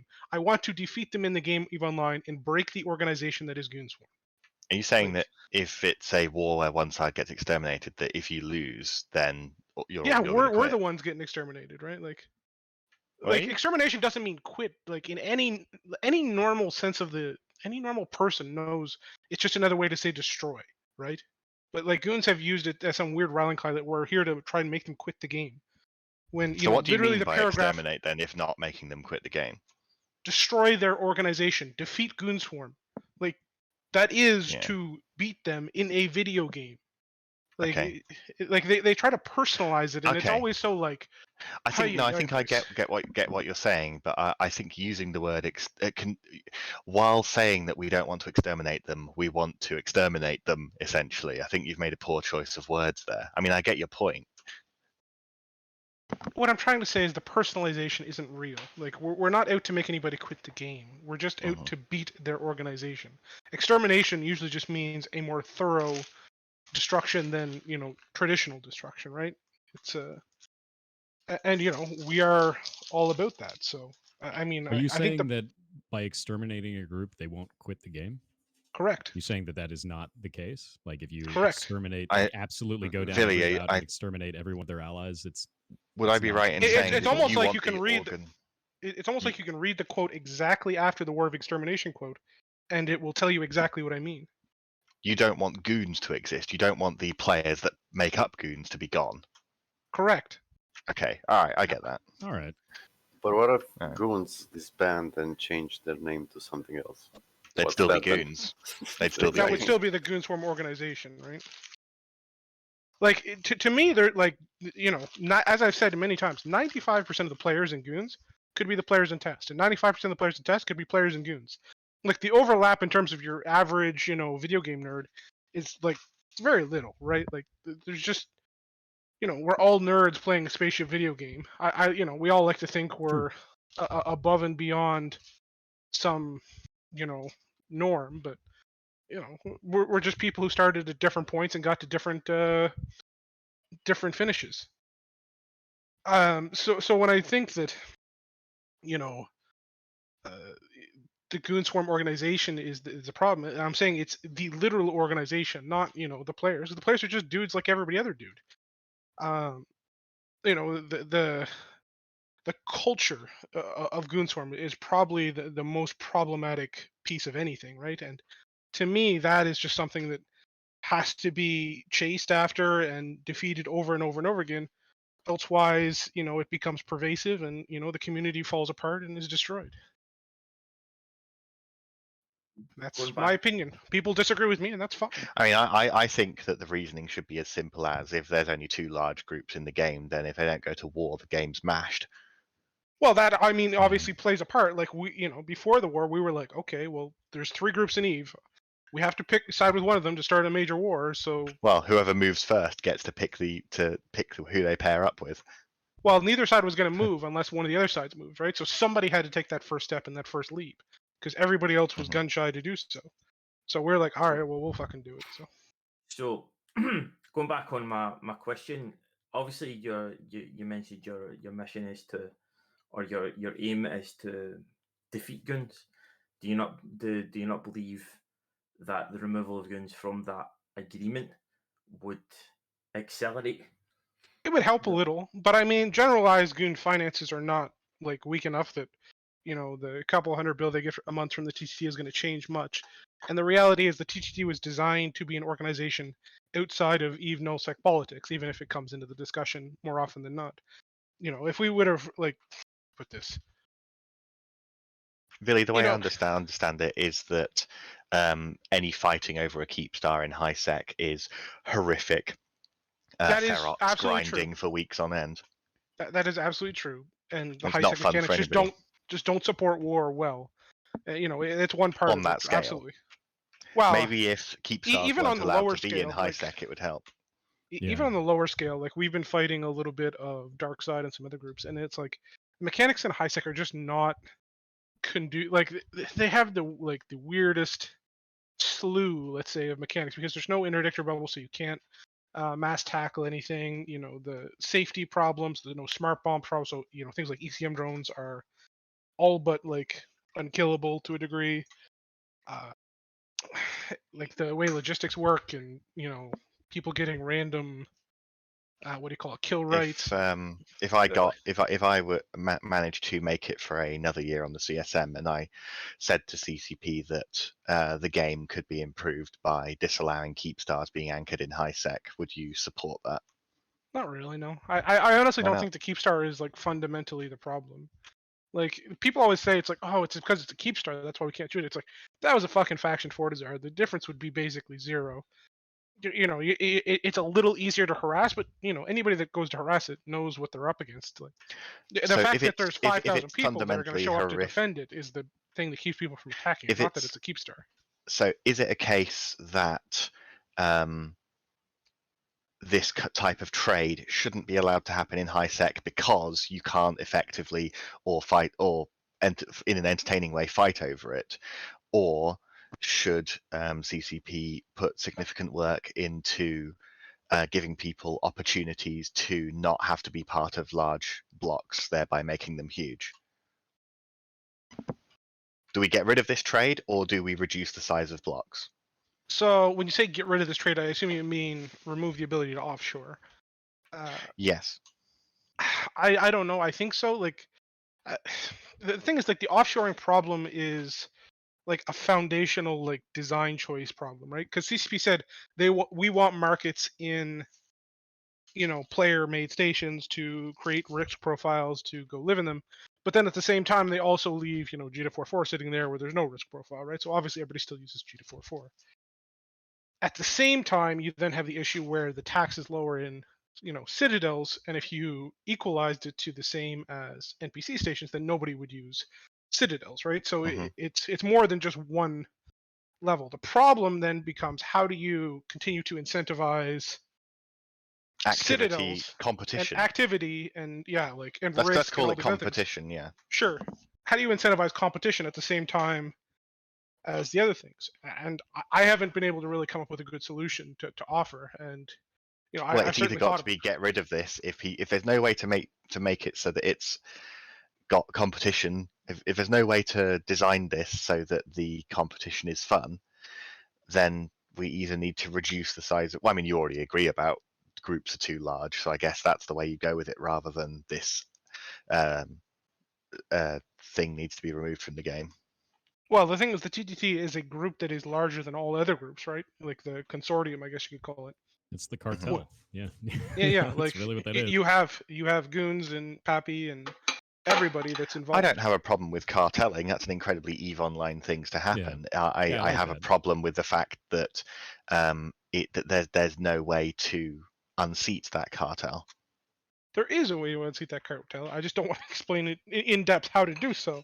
But well, I understand that a cartel is the only way to do this because there's no fun to be had fighting over it. So you might as well do it like this.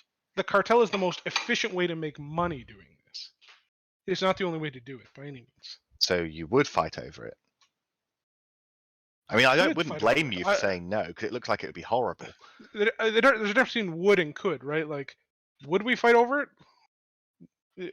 Like, we're in control of it. Why do we want to fight over it? Like, if you're saying if we're in a position where we don't own it, the only way that you retain control is from support of the other people the other groups. Correct. To stop them from attacking it. To a degree, correct. Yeah. Like right now, we could, in theory, remove goons from the TTT agreement, and we would still be able to hold it for a while. And then, depending how the war goes, then, maybe they go live in a high sec. The incentives are too high, given that everything defaults to cartelling is the best way to do it, rather than to fight over it. Yeah, I mean, the reality is a stable TTT is worth about 3 times more than an unstable TTT, right? Like that's the kind of the contextual problem. So you're being offered money or fighting here, and the money is just so large that it wouldn't make sense to go with the fighting route. Correct. Like it's more efficient. So should this kind of thing, should this type of trade be removed from EVE? No, I honestly don't think this type of fighting should be removed from EVE, but there should be adjustments made to it. Like, here's the interesting question. Let's say you removed G244. What happens the next day? The other G244 becomes the marketplace. Okay, let's say you removed the ability to trade in NPC systems. NPC stations. I mean, most immediately, the economy would collapse.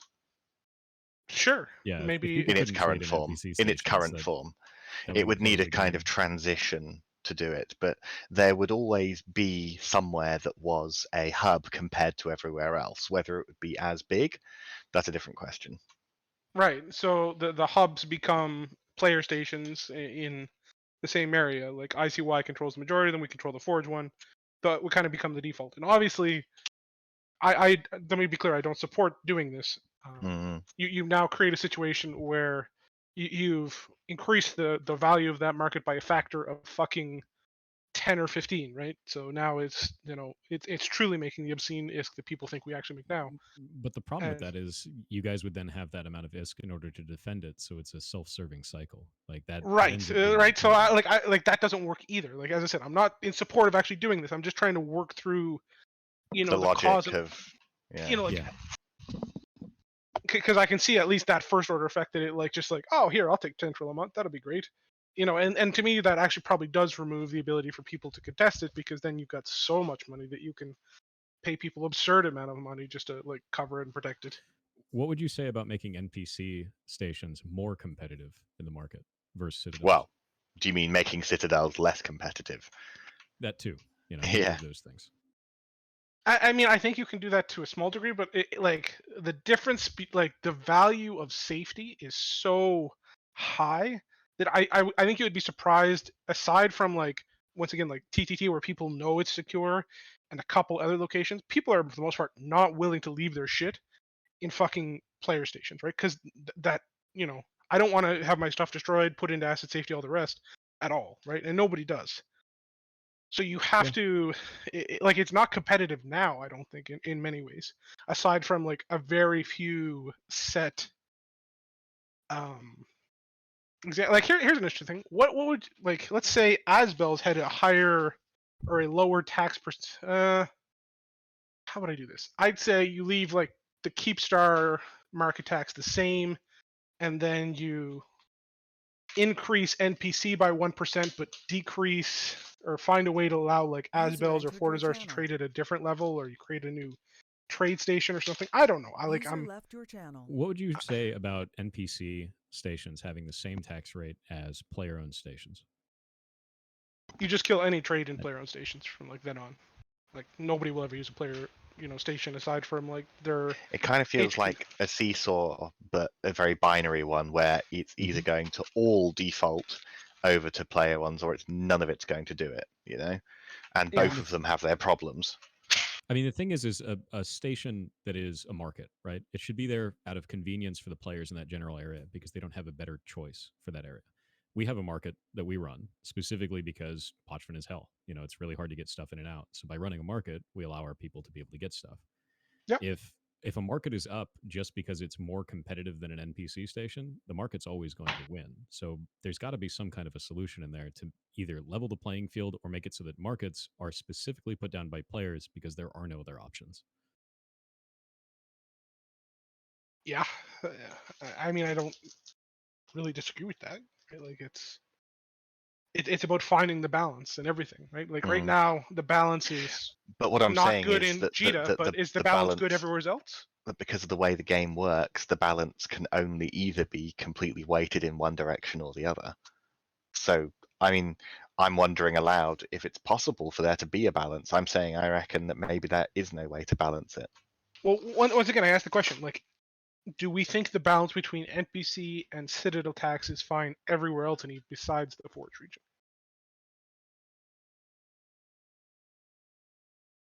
I think right now it is always better to trade in a player-owned station if they have the taxes set low. Like there's no reason not to for all of those. It is an incentive, it's incentivizing people to trade there over trading in an NPC station, especially when the ISK, black holes. It's just kind of how it is. If they leveled that, there would be less incentive for corporations and alliances to put down markets, which means that there'll be less markets in the game overall. And the one benefit that you get at that point is tether. How many people here have died on Jita Undock? Because I know I have. That happens. You just undock Never, and get because black. I use an Insta. Even with Insta, I there just are use people that the sit out there and Tranquility black Trading it. Tower. I mean, that's the thing though, is if you have a player-owned station, the advantage then, if it's not a tax advantage, would be the tether. The tether's a pretty big deal. Even if you have, an instant But undock, nobody is can sit going out to there and catch use it. a station like Perimeter for the advantage of tether compared to Jita, right? Correct. I think that's the only one that dies in this agreement, like in this change. If there was a change that was made that makes it so that the taxes are the same between player-owned stations and actual NPC stations, the only one that really gets impacted heavily that I can think of would be that one. Then you're not paying attention because every single region in the game has a trade hub,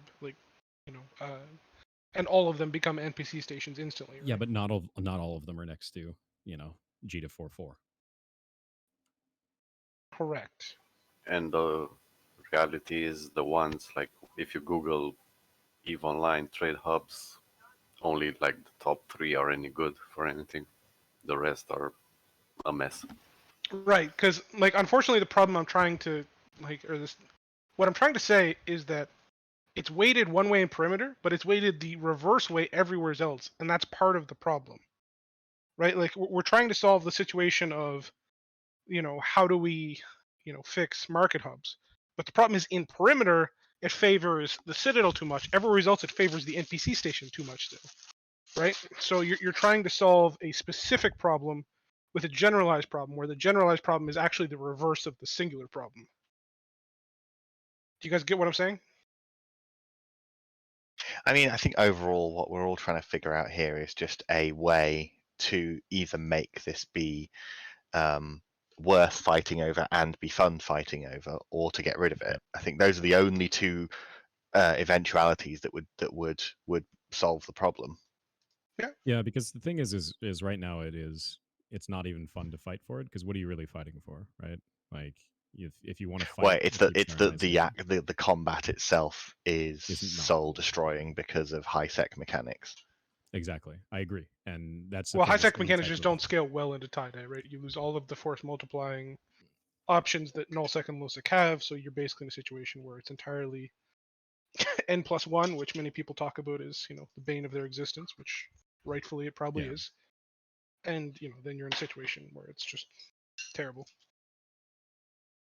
I mean, at that point, are we just talking about changing high sec fight mechanics, though? Because to be honest with you, yeah, it is an advantage to have an NP, have a player-owned station doing a market, but you can't beat it because it's the game won't allow you to. Frankly, like if you have high sec fight mechanics are usually not really scaled past 40 or 50 people to begin with. It's very rare you have large fights in high sec just because there's so little resources in high sec that. So the Keepstar as a structure is an unbalanced thing to have be allowed to be dropped into high sec. Sure. I agree that I don't think that having a Keepstar in high sec makes a lot of sense. Just like having a Titan in high sec doesn't make a lot of sense. Like if you look at even just like the lore related stuff of the game, why would Concord allow that? Like that is a massively ridiculous amount of advantage for any type of corporation or alliance inside of a high sec space. Like it doesn't make sense to me. But once again, my point goes back to a Fortizar would do much the same job. No, because a Fortizar Yeah, but isn't a nobody Keepstar. goes to a Fortizar as market. You want to go to a Keepstar because it's classy. You'd go to our faction Fortizar. It's like, I hate to put it like this, but we've talked about the contingencies of losing the TTT, and we've got the faction Fortizars there ready to go or the extra Keepstar there ready to go if required. It's just one of those things where the core thing that protects the TTT is not that it's a Keepstar, it's the players. And yes, the sheer Keepstar number helps. of players. I mean, the thing is it's both, though. You can't just say, oh, it's not because it's a Keepstar, because otherwise you wouldn't have dropped a Keepstar. That's the whole point. It's much harder to kill than a Fortizar. That's, we all know that. Yeah, absolutely. So, don't get me wrong. It gives you a little bit more advantage, 100%. But what I'm saying is that the Keepstar is just one part of the bigger puzzle, not the bigger puzzle that is supported by the numbers.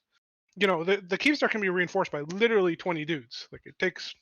Because I remember defending it, sitting in the gunner seat against 20 fucking Lashaks with their fucking Logi as they're reinforcing it, because we fucked up a war deck mechanic, at the start of the TTT wars or whatever you want to call them. And, there's very little you can do because, there's just not much defensive strength in actual Keepstars when you don't have a Doomsday or a PDS or any of the really powerful stuff. But, I don't have a good answer for this. Like like please don't misunderstand me once again, because I know I'm the guy who reaps some of the benefit here, but like I do recognize there is an imbalance towards this, but I don't think it's the like I also see the other side. It's not the big imbalance that many people think it is either.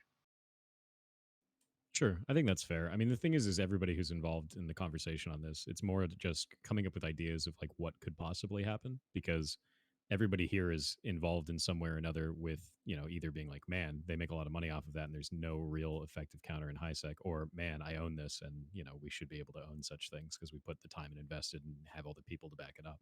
So like there's a lot of Well, trains of the thought annoying there. thing is to hear there's no effective counter when I know there's many effective counters. It's just there's no effective counters at scale, right? Like let's say that you No, take, there's definitely some effective counters that actually scale better than the Sure. defensive So abilities. let's take the normal high sec thing, right? A million Tristans, million Vexers, all dropping drones on a thing. Like we've seen that before where people are doing that in high sec because it's hard to counter, right?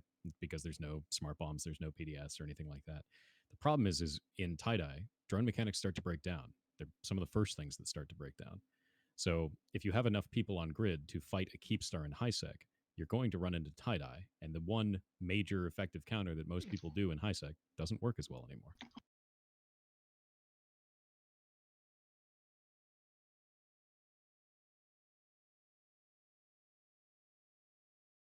I mean, would you disagree or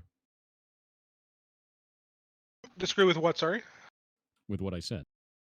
Like I didn't understand like the core point you said, like that like the game breaks down in tie-dye 100%, but Yeah, but I mean the thing is if you can't use drone damage against a citadel in high sec, that's really really really rough comparatively. So the idea of like, oh, the PDS is the only thing that keeps it safe, and it's not there in high sec.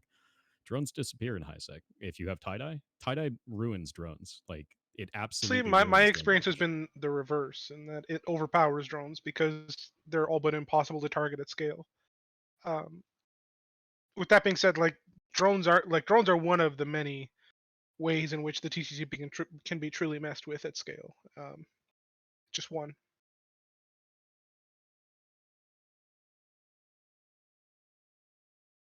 So what would you say is the effective counter to what's on field then? Having a a high sec Keepstar. What would you say is an effective counter to that? Something that is good for the game that people could actually do to fight such a thing? Besides just, as we said, N+1. I hate to say this, but I'm not gonna share the the theory crafting I understand about how to destroy my own stuff. Like that's not like, especially from the position of the person who like understands the weaknesses greater than anybody, right? So like He won't, but I will. The first thing you need is determination, and then you go on from there. yeah, Oh. honestly, like as much as This like isn't that's a bit of a Facebook, meme. mate. Can you give us something a bit clearer? Can I buy No, that in he's Vita not wrong. 4.4? Like Yeah. Gonna tell me to live, laugh, love next? Random quotes from Greek philosophers. Right. After that, we'll go back to the whole CSM subject. So, obviously, how long has this been going on now? Anyway, your whole campaigning. Months. Yeah, months. I think you and I started about the same time, Phantomite. It's like Probably, yeah. Yeah, it's a while. It's like months now. Months before you could even apply. Like a month before you could even apply. So, give me your predictions on who is going to make it. I think Vily's gonna make it. Not before me though. I think Kenneth Field's going to make it, not going to lie. yeah, Kenneth's gonna make it for sure.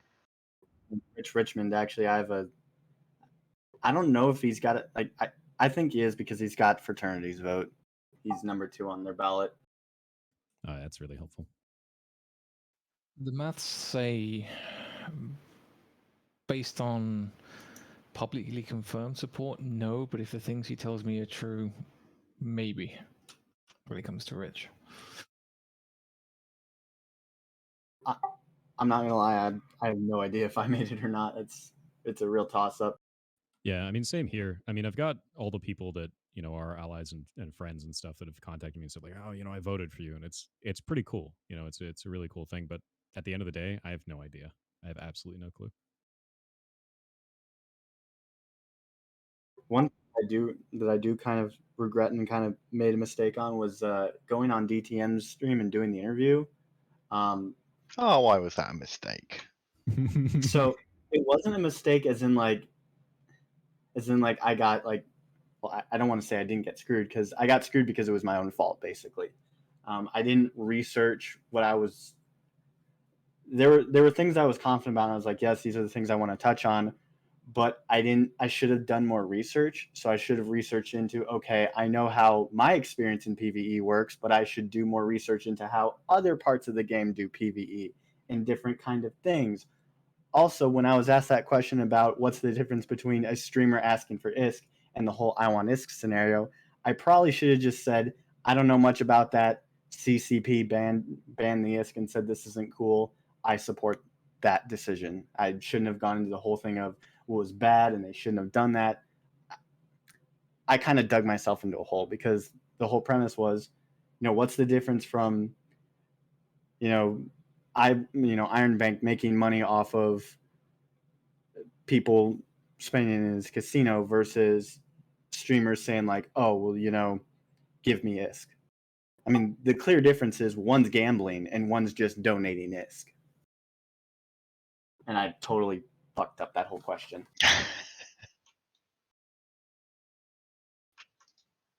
I mean, I've already said that I would have not started so early. I would have not started so damn late. To be honest with you, I'm really glad that I started early. Like, the thing is Triglavian stuff, people don't really know about us. They don't really know about what we're doing. So starting early allowed me to meet a lot more people, and I don't think I would change that. So I'm interested why you feel like you shouldn't have started so early, Phantomite. Is it just like a lot of Oh, stress? because starting early when when the audience isn't anywhere near as attentive or numerous. It's later on that people start watching, and if I do an interview with somebody, I can't go back and just have my interview again. Sure, but if people are, if they meet you in the beginning and they decide in the beginning, man, I like this guy, I like the things that he's saying. Yeah, but what I'm saying is a lot of people only tune in later in the process. Sure. And so they won't see my interview, they'll see what's live, and they'll watch from then on for everybody else. Yeah, I've seen the opposite effect, I guess, because people who saw me in the first interviews are people that are messaging me now saying they voted, and that's so if I people think are genuinely interested, they're gonna follow up. Exactly. But unfortunately, huge portions of the voter base aren't genuinely interested. They're just there to get whatever crosses their radar, and if it sounds like a laugh, they'll vote for it, and that's not an insignificant number of votes. True. And of course, you want them because you're not getting them; they're going to somebody else. Yeah, I mean, for it's me, the game we got to play. Right. I mean, at the same time, for me, like, I want to get out there and start talking to people because, like, I don't know, this is a normal thing for me from like design world, right? Like, I have ideas for things that I'd like to change with the game. Some of those ideas were not very good in the beginning. They're better now because I went out and did those interviews, did talk to people, got feedback from people. They told me, hey, this idea sucks. Here's the reason why. And they showed me a different perspective from a different part of Eve, right? Like, Eve is not one game. It is many, many, many different games in different areas of space, in low sec and faction warfare, and null sec and wormhole space. Like, all of these areas of space are very different, and those people experience the game in very different ways. I only have my perspective as a player for the areas that I've been.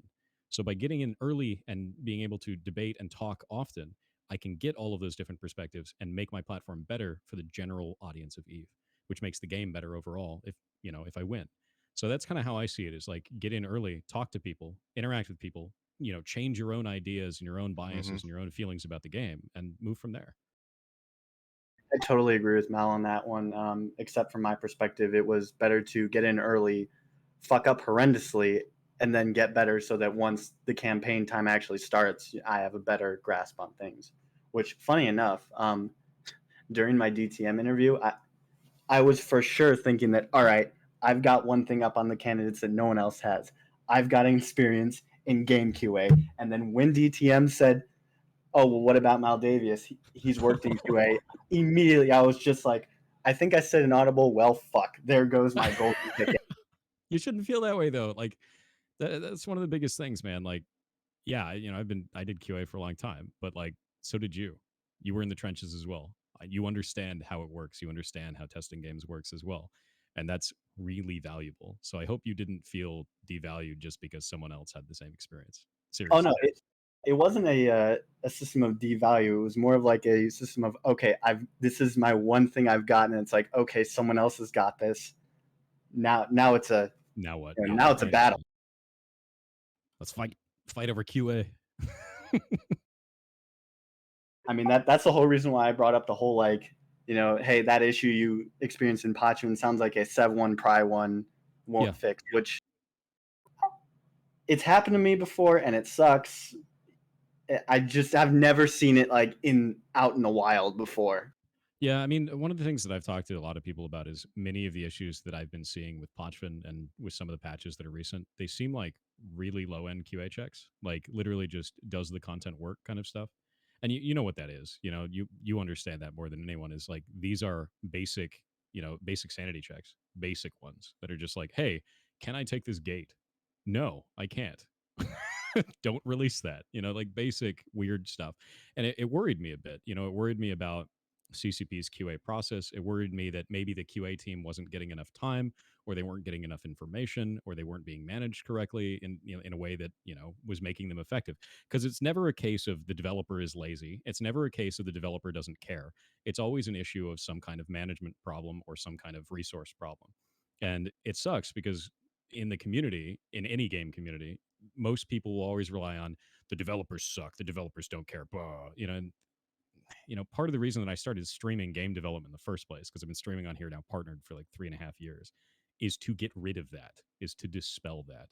Because game developers are just people, and people can make mistakes, people can overlook things, and they're not God's gift to humanity, and they're also not completely lazy nerds that sit around and just play video games all day. They're somewhere in the middle. And I see that all too often. So yeah, no, having QA experience is super beneficial. It really is. It is incredibly beneficial. So don't beat yourself up just because somebody else has it. And I hope that CCP starts realizing that there's such an emphasis on putting out good patches that don't have these really, really critical, easy to find issues, and that changes the game for the better. I agree with that. Anyone else have anything else? I think that's a pretty good finisher. Not gonna lie. There was one thing. on. There's been a couple of you guys have not been on the show yet. I always like to ask this question. I'm pretty sure, considering the amount of campaigning you guys have done, I'm pretty sure it's not an original question anymore. But can, hypothetically speaking, if you had a blank check, what would be, and there was no restraints in it, what would be your dream change, or what would you want to change about the game? Quite frankly, I would want to be modifying making small modifications to a very large number of features in particular that both require and then reward that you endlessly grow in size. I would modify these things such as mining to not require that you be part of a blob to be able to do it in any effective competitive manner. If I had a blank check to fix the game on just, one major feature, I would fix how CCP implements content into the game, which means probably a full infrastructural change to EVE. Right now, it's really hard for them to add new content. It's really hard for them to fix current content, and they don't have a way of modularly adding new stuff, which leads to problems everywhere. They do. If they had an easier job of being able to add stuff and be able to modify things that currently exist, then they would be able to do a lot more than they currently can. So they've actually solved that problem. They have recently they've solved that problem. They've recently begun to use a service called Darkly. That it's allows not solved. Them to... I think it's starting to go in that direction. They have begun that road. Is my point. Yeah, and I'm glad. I mean, that's something that I think is absolutely needed for this, because when you have these types of systems that are super old, and it's like, oh, I don't know if we can fix that. Oh, that's pause code. That's code word for this is spaghetti. This is incredibly hard for a developer to work on, or we have to reverse engineer our own system to figure out how it was implemented in the first place and then go fix it, after that. That's a huge amount of development time spent on that. That's really rough on the developers that have to get involved with that. It's really rough on the business as a whole, and it's also really rough on the players because it diminishes the amount of new content that they get or the quality of that content. So them going in a direction to be able to make that easier to manage and easier to add new stuff in or easier to modify things that currently exist, that's the biggest thing to me. Out of everything that we could possibly do to the game, that would be the absolute biggest change that they could make because everything else becomes easier after that point.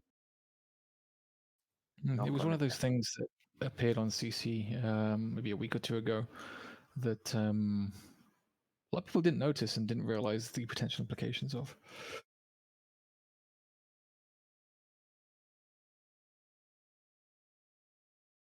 I just revert this scarcity bullshit and be done with it.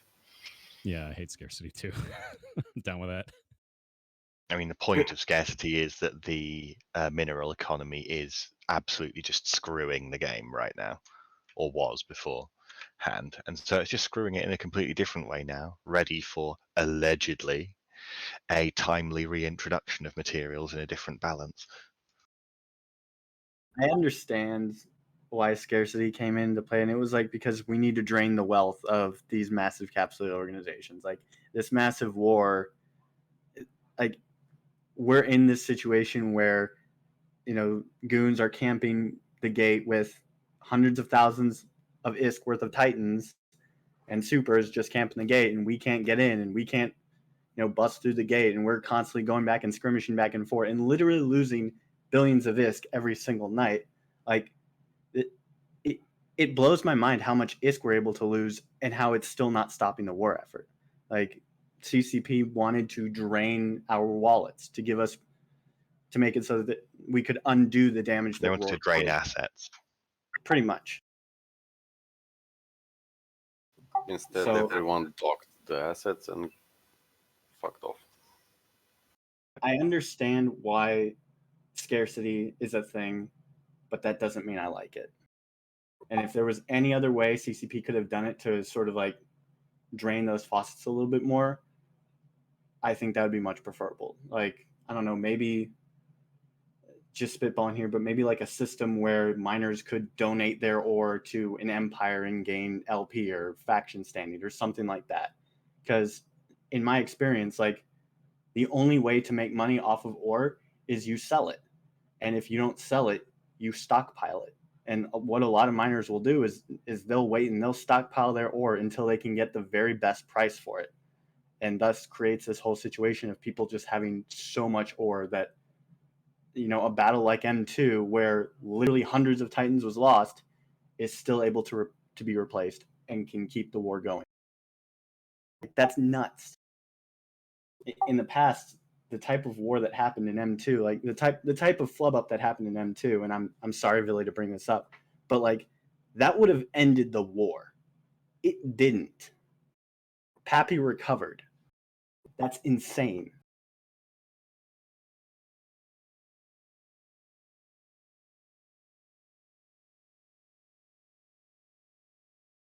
Such is life. I mean, if that risk was there that those things couldn't be replaced, people wouldn't have used those Titans in those numbers. But I think that would be a good thing. If people weren't using Titans in those numbers, then we wouldn't need to.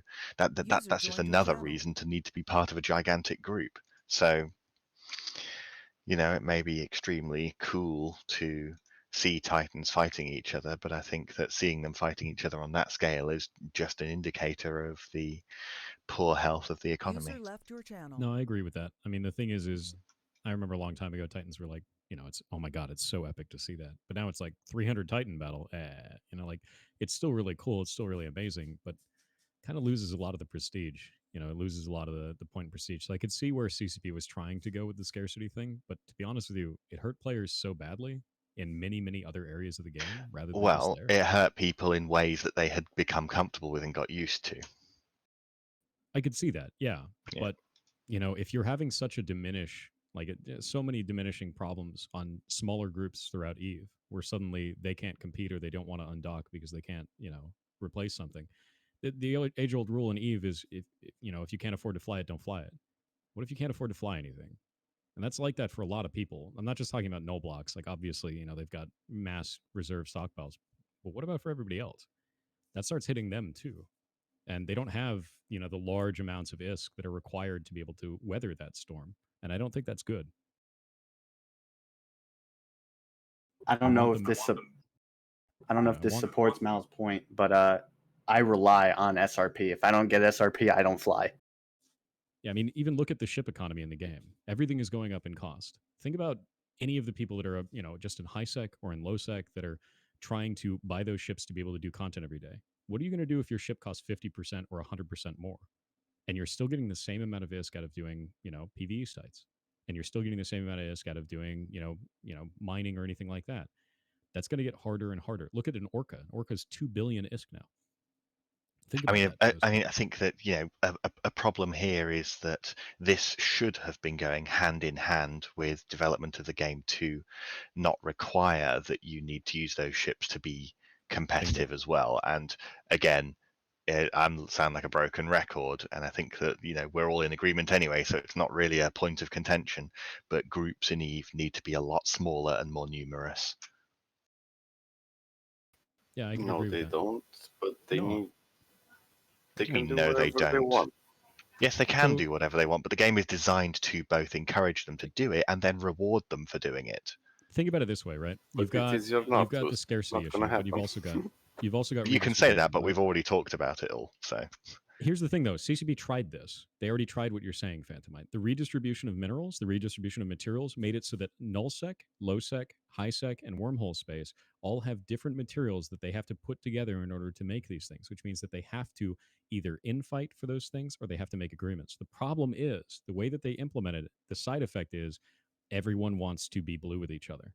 Because now you can't yes, make but that's anything on because your of own. mining mechanics such as the optimum mining is to sit some ships with lots of EHP here in a belt for an hour or longer at a time. It's not even just that. You cannot get the it's an materials you example. need. You cannot get the materials you need by siloing in one part of space. So that that increased the likelihood of people working together in order to be able to have a full production line. I think it was a good idea, but the side effect is that we have a lot more people that are willing to blue with each other in order to keep that production line going.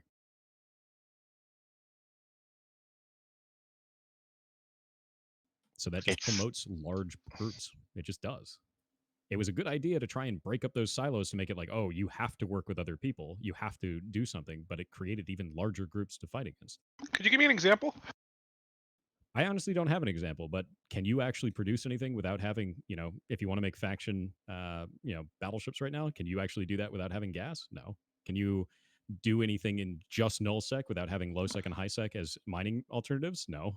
Like you have to have that production line that has to work together. Right, but we don't blue people for that resource. You just buy it off the market? Yeah, for the most part. For the absolutely massive amount of materials that you need, you're saying that you buy all of that off the market. But nobody's producing anything. I mean, we don't have a crocite supply that's reliable. We buy it.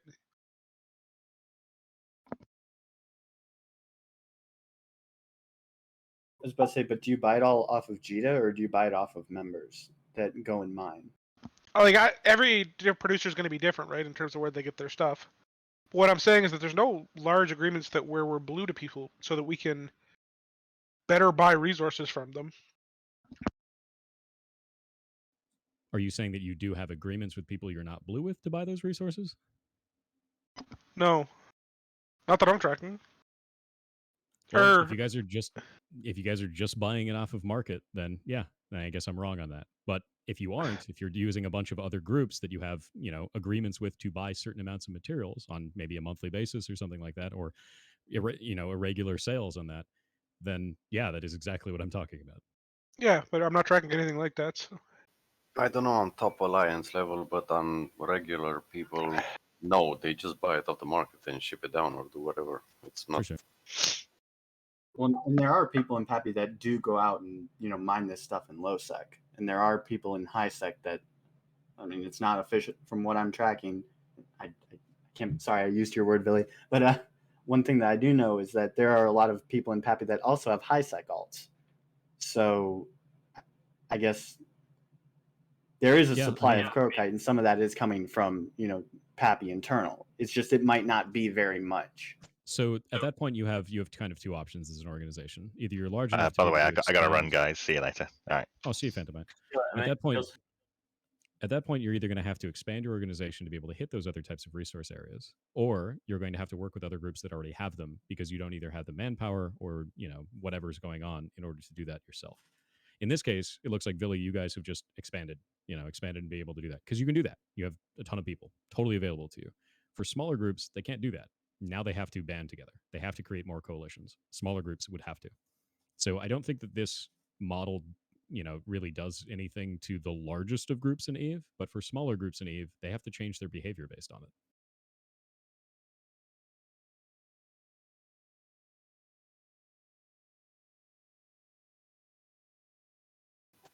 I'm gonna be real. It sounds like both Vily and Mal are kind of right.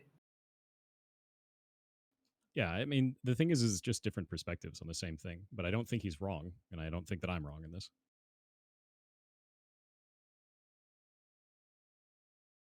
So we're actually coming to roughly 2.5 hours for the show here. Does anyone have any final thoughts or anything last they want to talk about?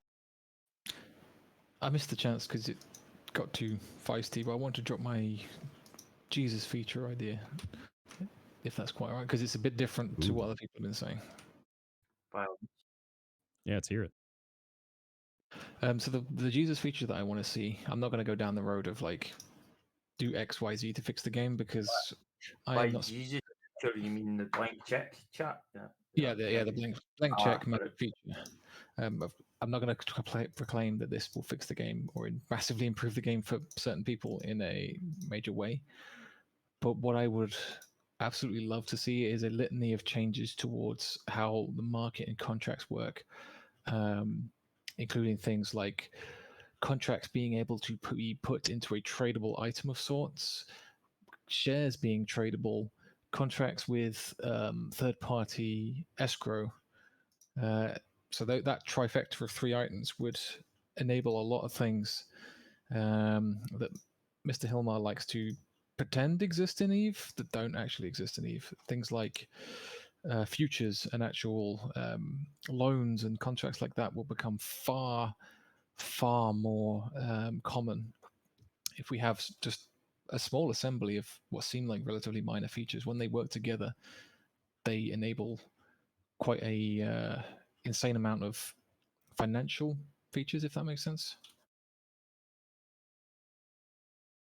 Yeah, I can For see example, if I wanted to do a investment scheme of some sort, the only way I can either do that is I can screw around with the shares interface, which is kind of really dangerous and screwy and quite a high chance of, and I've done this before several times, you press the wrong button and you transfer all the shares to the wrong person. Or, and then you have to also hope that they send you money and then you send them the shares in 2 separate transactions because there's no way to link them. Or you extract the shares as a contract, as an item, and contract them to a person. It'd be really nice for that. Contracts for citadels that are on grid already, ones that are anchored. Yeah, there's a whole. I could see that I could see that there'd be a lot of really cool use for that kind of stuff because right now it's like I'm gonna give you the ISK. I hope you give me the citadel. Like it's sort of bad. Because it's just frustrating that. Especially again, I have to keep poking Hilmar. He often goes and does interviews and talks about these financial miracles in the Eve market that don't really exist, or are close but not quite.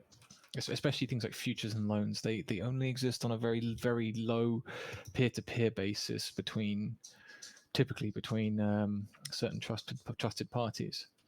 If you want to bring back the classic career choice, because it kind of was a career choice of being a trusted third party, because that's dead because of things like Citadels removing that from the supermarket. You need these kind of contracts. That'll bring that back. They'll bring back a whole. I mean, maybe it'll bring back a whole 3 players, but it'll make the game certainly interesting for me personally. Yeah, I think the idea of doing just general changes to the financial and contract system would be pretty cool. I'd be interested to see what your thoughts are on all of that in more detail, to be honest with you. Maybe we should talk about it because that sounds cool. And an endpoint to populate contracts, please. I don't care if you don't let me submit them. I don't think we should submit them. But an endpoint to just push button, receive filled out contract, I can approve. Yes, please. You're talking about for the ESI, right? For being able to just do an ESI endpoint. The ESI needs some serious help. There's a lot of stuff in there that's just not functional. Like, have you ever tried to pull a bookmark through ESI? Yes, and that's why you should vote for Spot. Yeah, for 2 years now, it just returns a blank string. Very cool. Yeah, there's a number of things that are broken. Yeah, there's a lot in ESI that really needs some help. So yeah, no, I agree with that. I'm really glad that you're running on that platform because that is something that needs to be changed in the game. Really does. You're running on it because nobody else would. I'm gonna be real. That stuff just flies right over my head.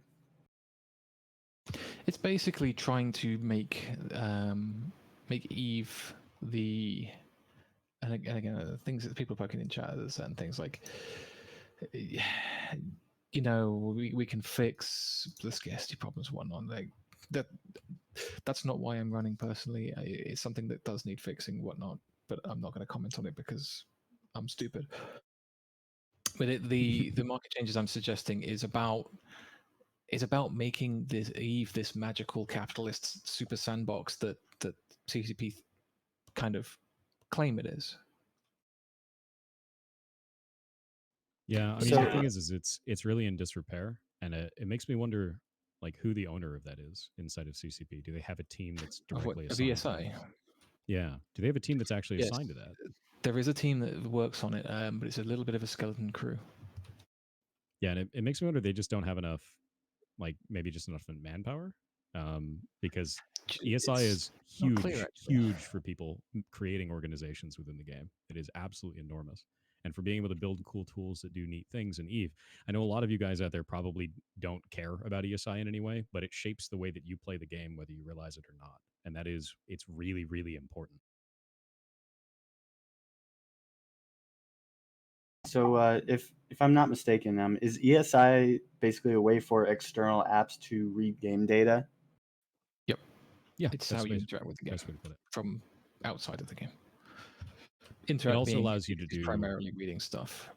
Yeah, it's primarily reading stuff, but you can make it do some other things too, and it's really, really useful.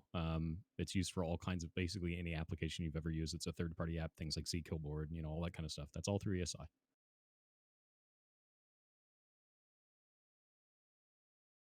Okay. And cool. It's funny. There's some people in chat saying fix scarcity first. The thing is it's not about which one you fix first. It's about showing CCP, hey, here are all the pain points, and then them deciding, okay, which pain point is the one we're actually going to hit. You just have to show them everything that's wrong, everything that people are, talking about. Hey, I feel this way. It feels bad. It makes me not want to play the game, and then they go from there. CSM doesn't choose which one of those is actually going to go. That's on CCP's end. We just have to tell them, hey, this is not okay. Here's how players are feeling. Here's what is broken. ESI has problems. Scarcity sucks for people. And then they go from there. Also, the scarcity train has left the station. It's already planned, scheduled. It's not gonna change by any more inputs. Yep. One thing I have heard about scarcity, though, and I've heard a lot of this from Kenneth Feld, is that the reason why a lot of things are so expensive now is because now that everything's been changed and the whole industry update, the big reasons why prices haven't adjusted is because the supply and the people actually going to produce those resources hasn't caught up with the demand. There's still a lot of people that are starting to ramp up their production of these minerals and getting these various items onto the markets. And so from what Kenneth has said, once that sort of reaches an equilibrium, things will start to return to normal. I mean, that might. The thing is a lot of these things, if you've actually looked at the production lines for them, they're incredibly hard to make. Let's just look at a Titan now, right? Or let's look at an Avatar. Do you know an Avatar takes 25 million units of water now? With perfect on everything, it's 16 million units of water.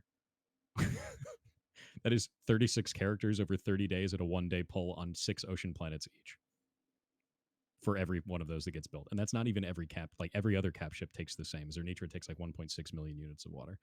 Some of the stuff that they put in here, it is immense, and the market may recover, but they're literally there isn't anything in the game that can do that. It's like making a Palatine Keepstar. Like there's a huge amount of this. If you look on like Eve marketing tools right now, there's less than 3 million units of water on the market over all of Eve. Last time I checked, that's immense. Like it's so much effort. That is so much effort to build things now.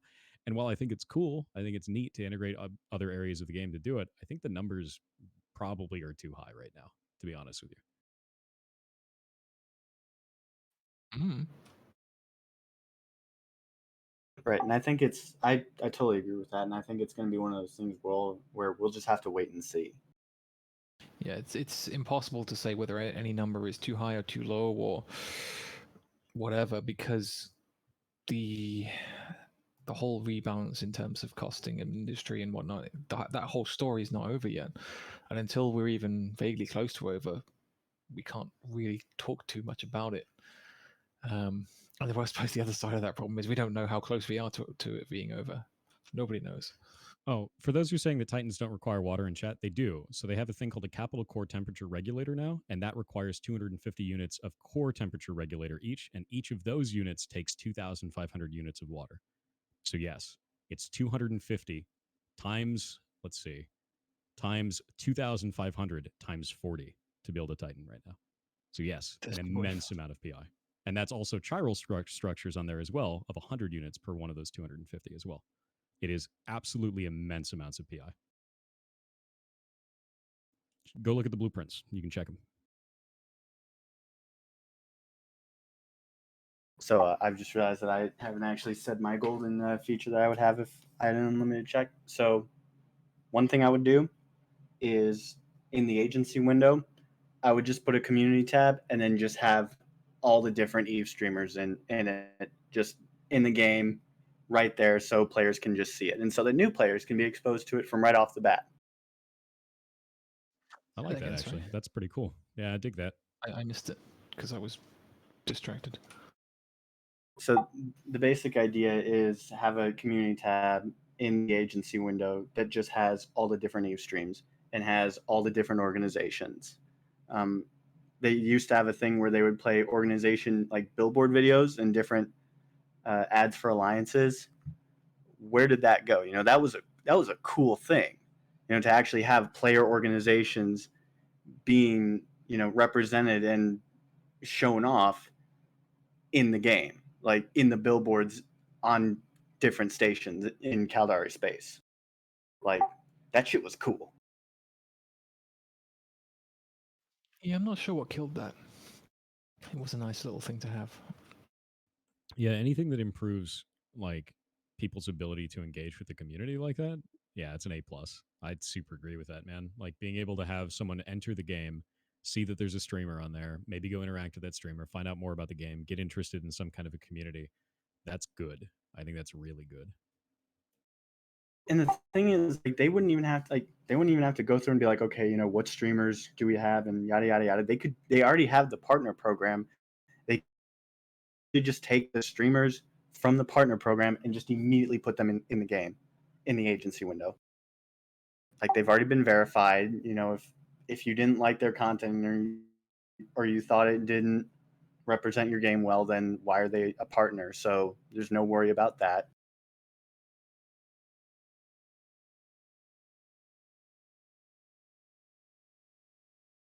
And also, hell, alliance recruitment ads in the agency. Like, there's nothing worse than starting off this game and never finding a group to be a part of. Because I've had friends. Well, granted, he didn't quit the game because of this, but if people just there in mine and high cycle day, like I know that there are people out there that like to say, oh well, I just enjoy mine and high cycle all day. It's like, yeah, but it's really not that. Like for most people, they'll do that for a while, realize it's not for them, and just quit. Like I think that's how we lose a great number of players that just end up doing that. If they had a way to immediately just be thrown into this game and say, hey, here's a group of people that go and do really cool stuff. Here's their alliance logo. Go apply to them.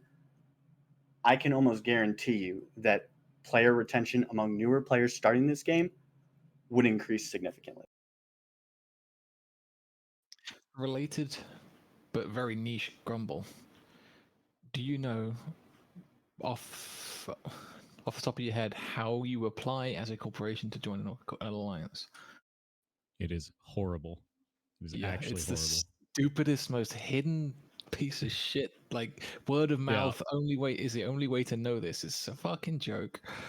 You have to go into alliances. You have to pull up the list of all alliances in the entire game, which is a sheet that has no pagination. It's literally all on one page. All thousands of alliances that are in the game are on one page. And then they have to go from there and right click it and apply as a corp to get into an alliance. Like, why? Why is this like this? Oh, and That's so as the weird. alliance executive, you don't get told that someone's applied to your corp. They have to tell you, and then you have to go and find it. You have to go and find it as the alliance executor, look to see that it's there, and either reject or approve it. And from there, then you go, okay, cool, this can actually go through. And then you have to tell them that you accepted it. And then there's a 24-hour timer that nobody knows the exact timings of. No, it's the whole process has been super weird. Like I've actually gone in there to our applications and just seen like corporations I've never heard of that have applied, and I'm like, I didn't even know they tried to do this. You know, like people that don't even talk to us that have tried doing that. It's a little crazy. And we're actually really starting to get towards the end of our time here. So now, like, for real this time, anyone have any final thoughts? Spanish localization when? Dude, big true. Really Forgotten big true. language. Like, I don't know if you know this, but my game, as my indie studio, we localize the game into 6 different languages and then localize the price from there. The first one that we did was actually Brazilian Portuguese, which is weird because we're a US based studio, right? And you think like, oh, Brazilian Portuguese is not going to do very well. Because I localized the price where my game is not $10 there, it's actually $3 there, and it makes sense for them in their economy. They're 30 to 35% of our studio's income by localizing the game. Let me just get my VPN. That is wild. Like actually wild. Yeah, you could VPN over and buy it if you want to. It's not going to, do anything here or there to me. But the thing is like, this is such a big deal as localizing your game and localizing your prices. Yes, localize the game into more languages. Yes, do this. Do it. That is such a big deal for bringing more players in. Yeah, but I kind of get why they don't do as many as they do, as many as they should. But the fact that Spanish has been missing for so long is kind of weird. Yeah, I mean, the thing is you may want to use analytics from there to see like what kind of players are engaging with this stuff, see if you can do translations for that. There's obviously a sizable Russian amount of people that play Eve. That's great. There should be a Russian translation. There is, and if you get localization teams that are just backed up by the hard data of like how many people are actually engaging from this part of the world, yeah, and Spanish seems like a shoe-in to me. Maybe they have data that says it's not that good of a business move, but dude, yeah, no, I agree. Definitely localize the game.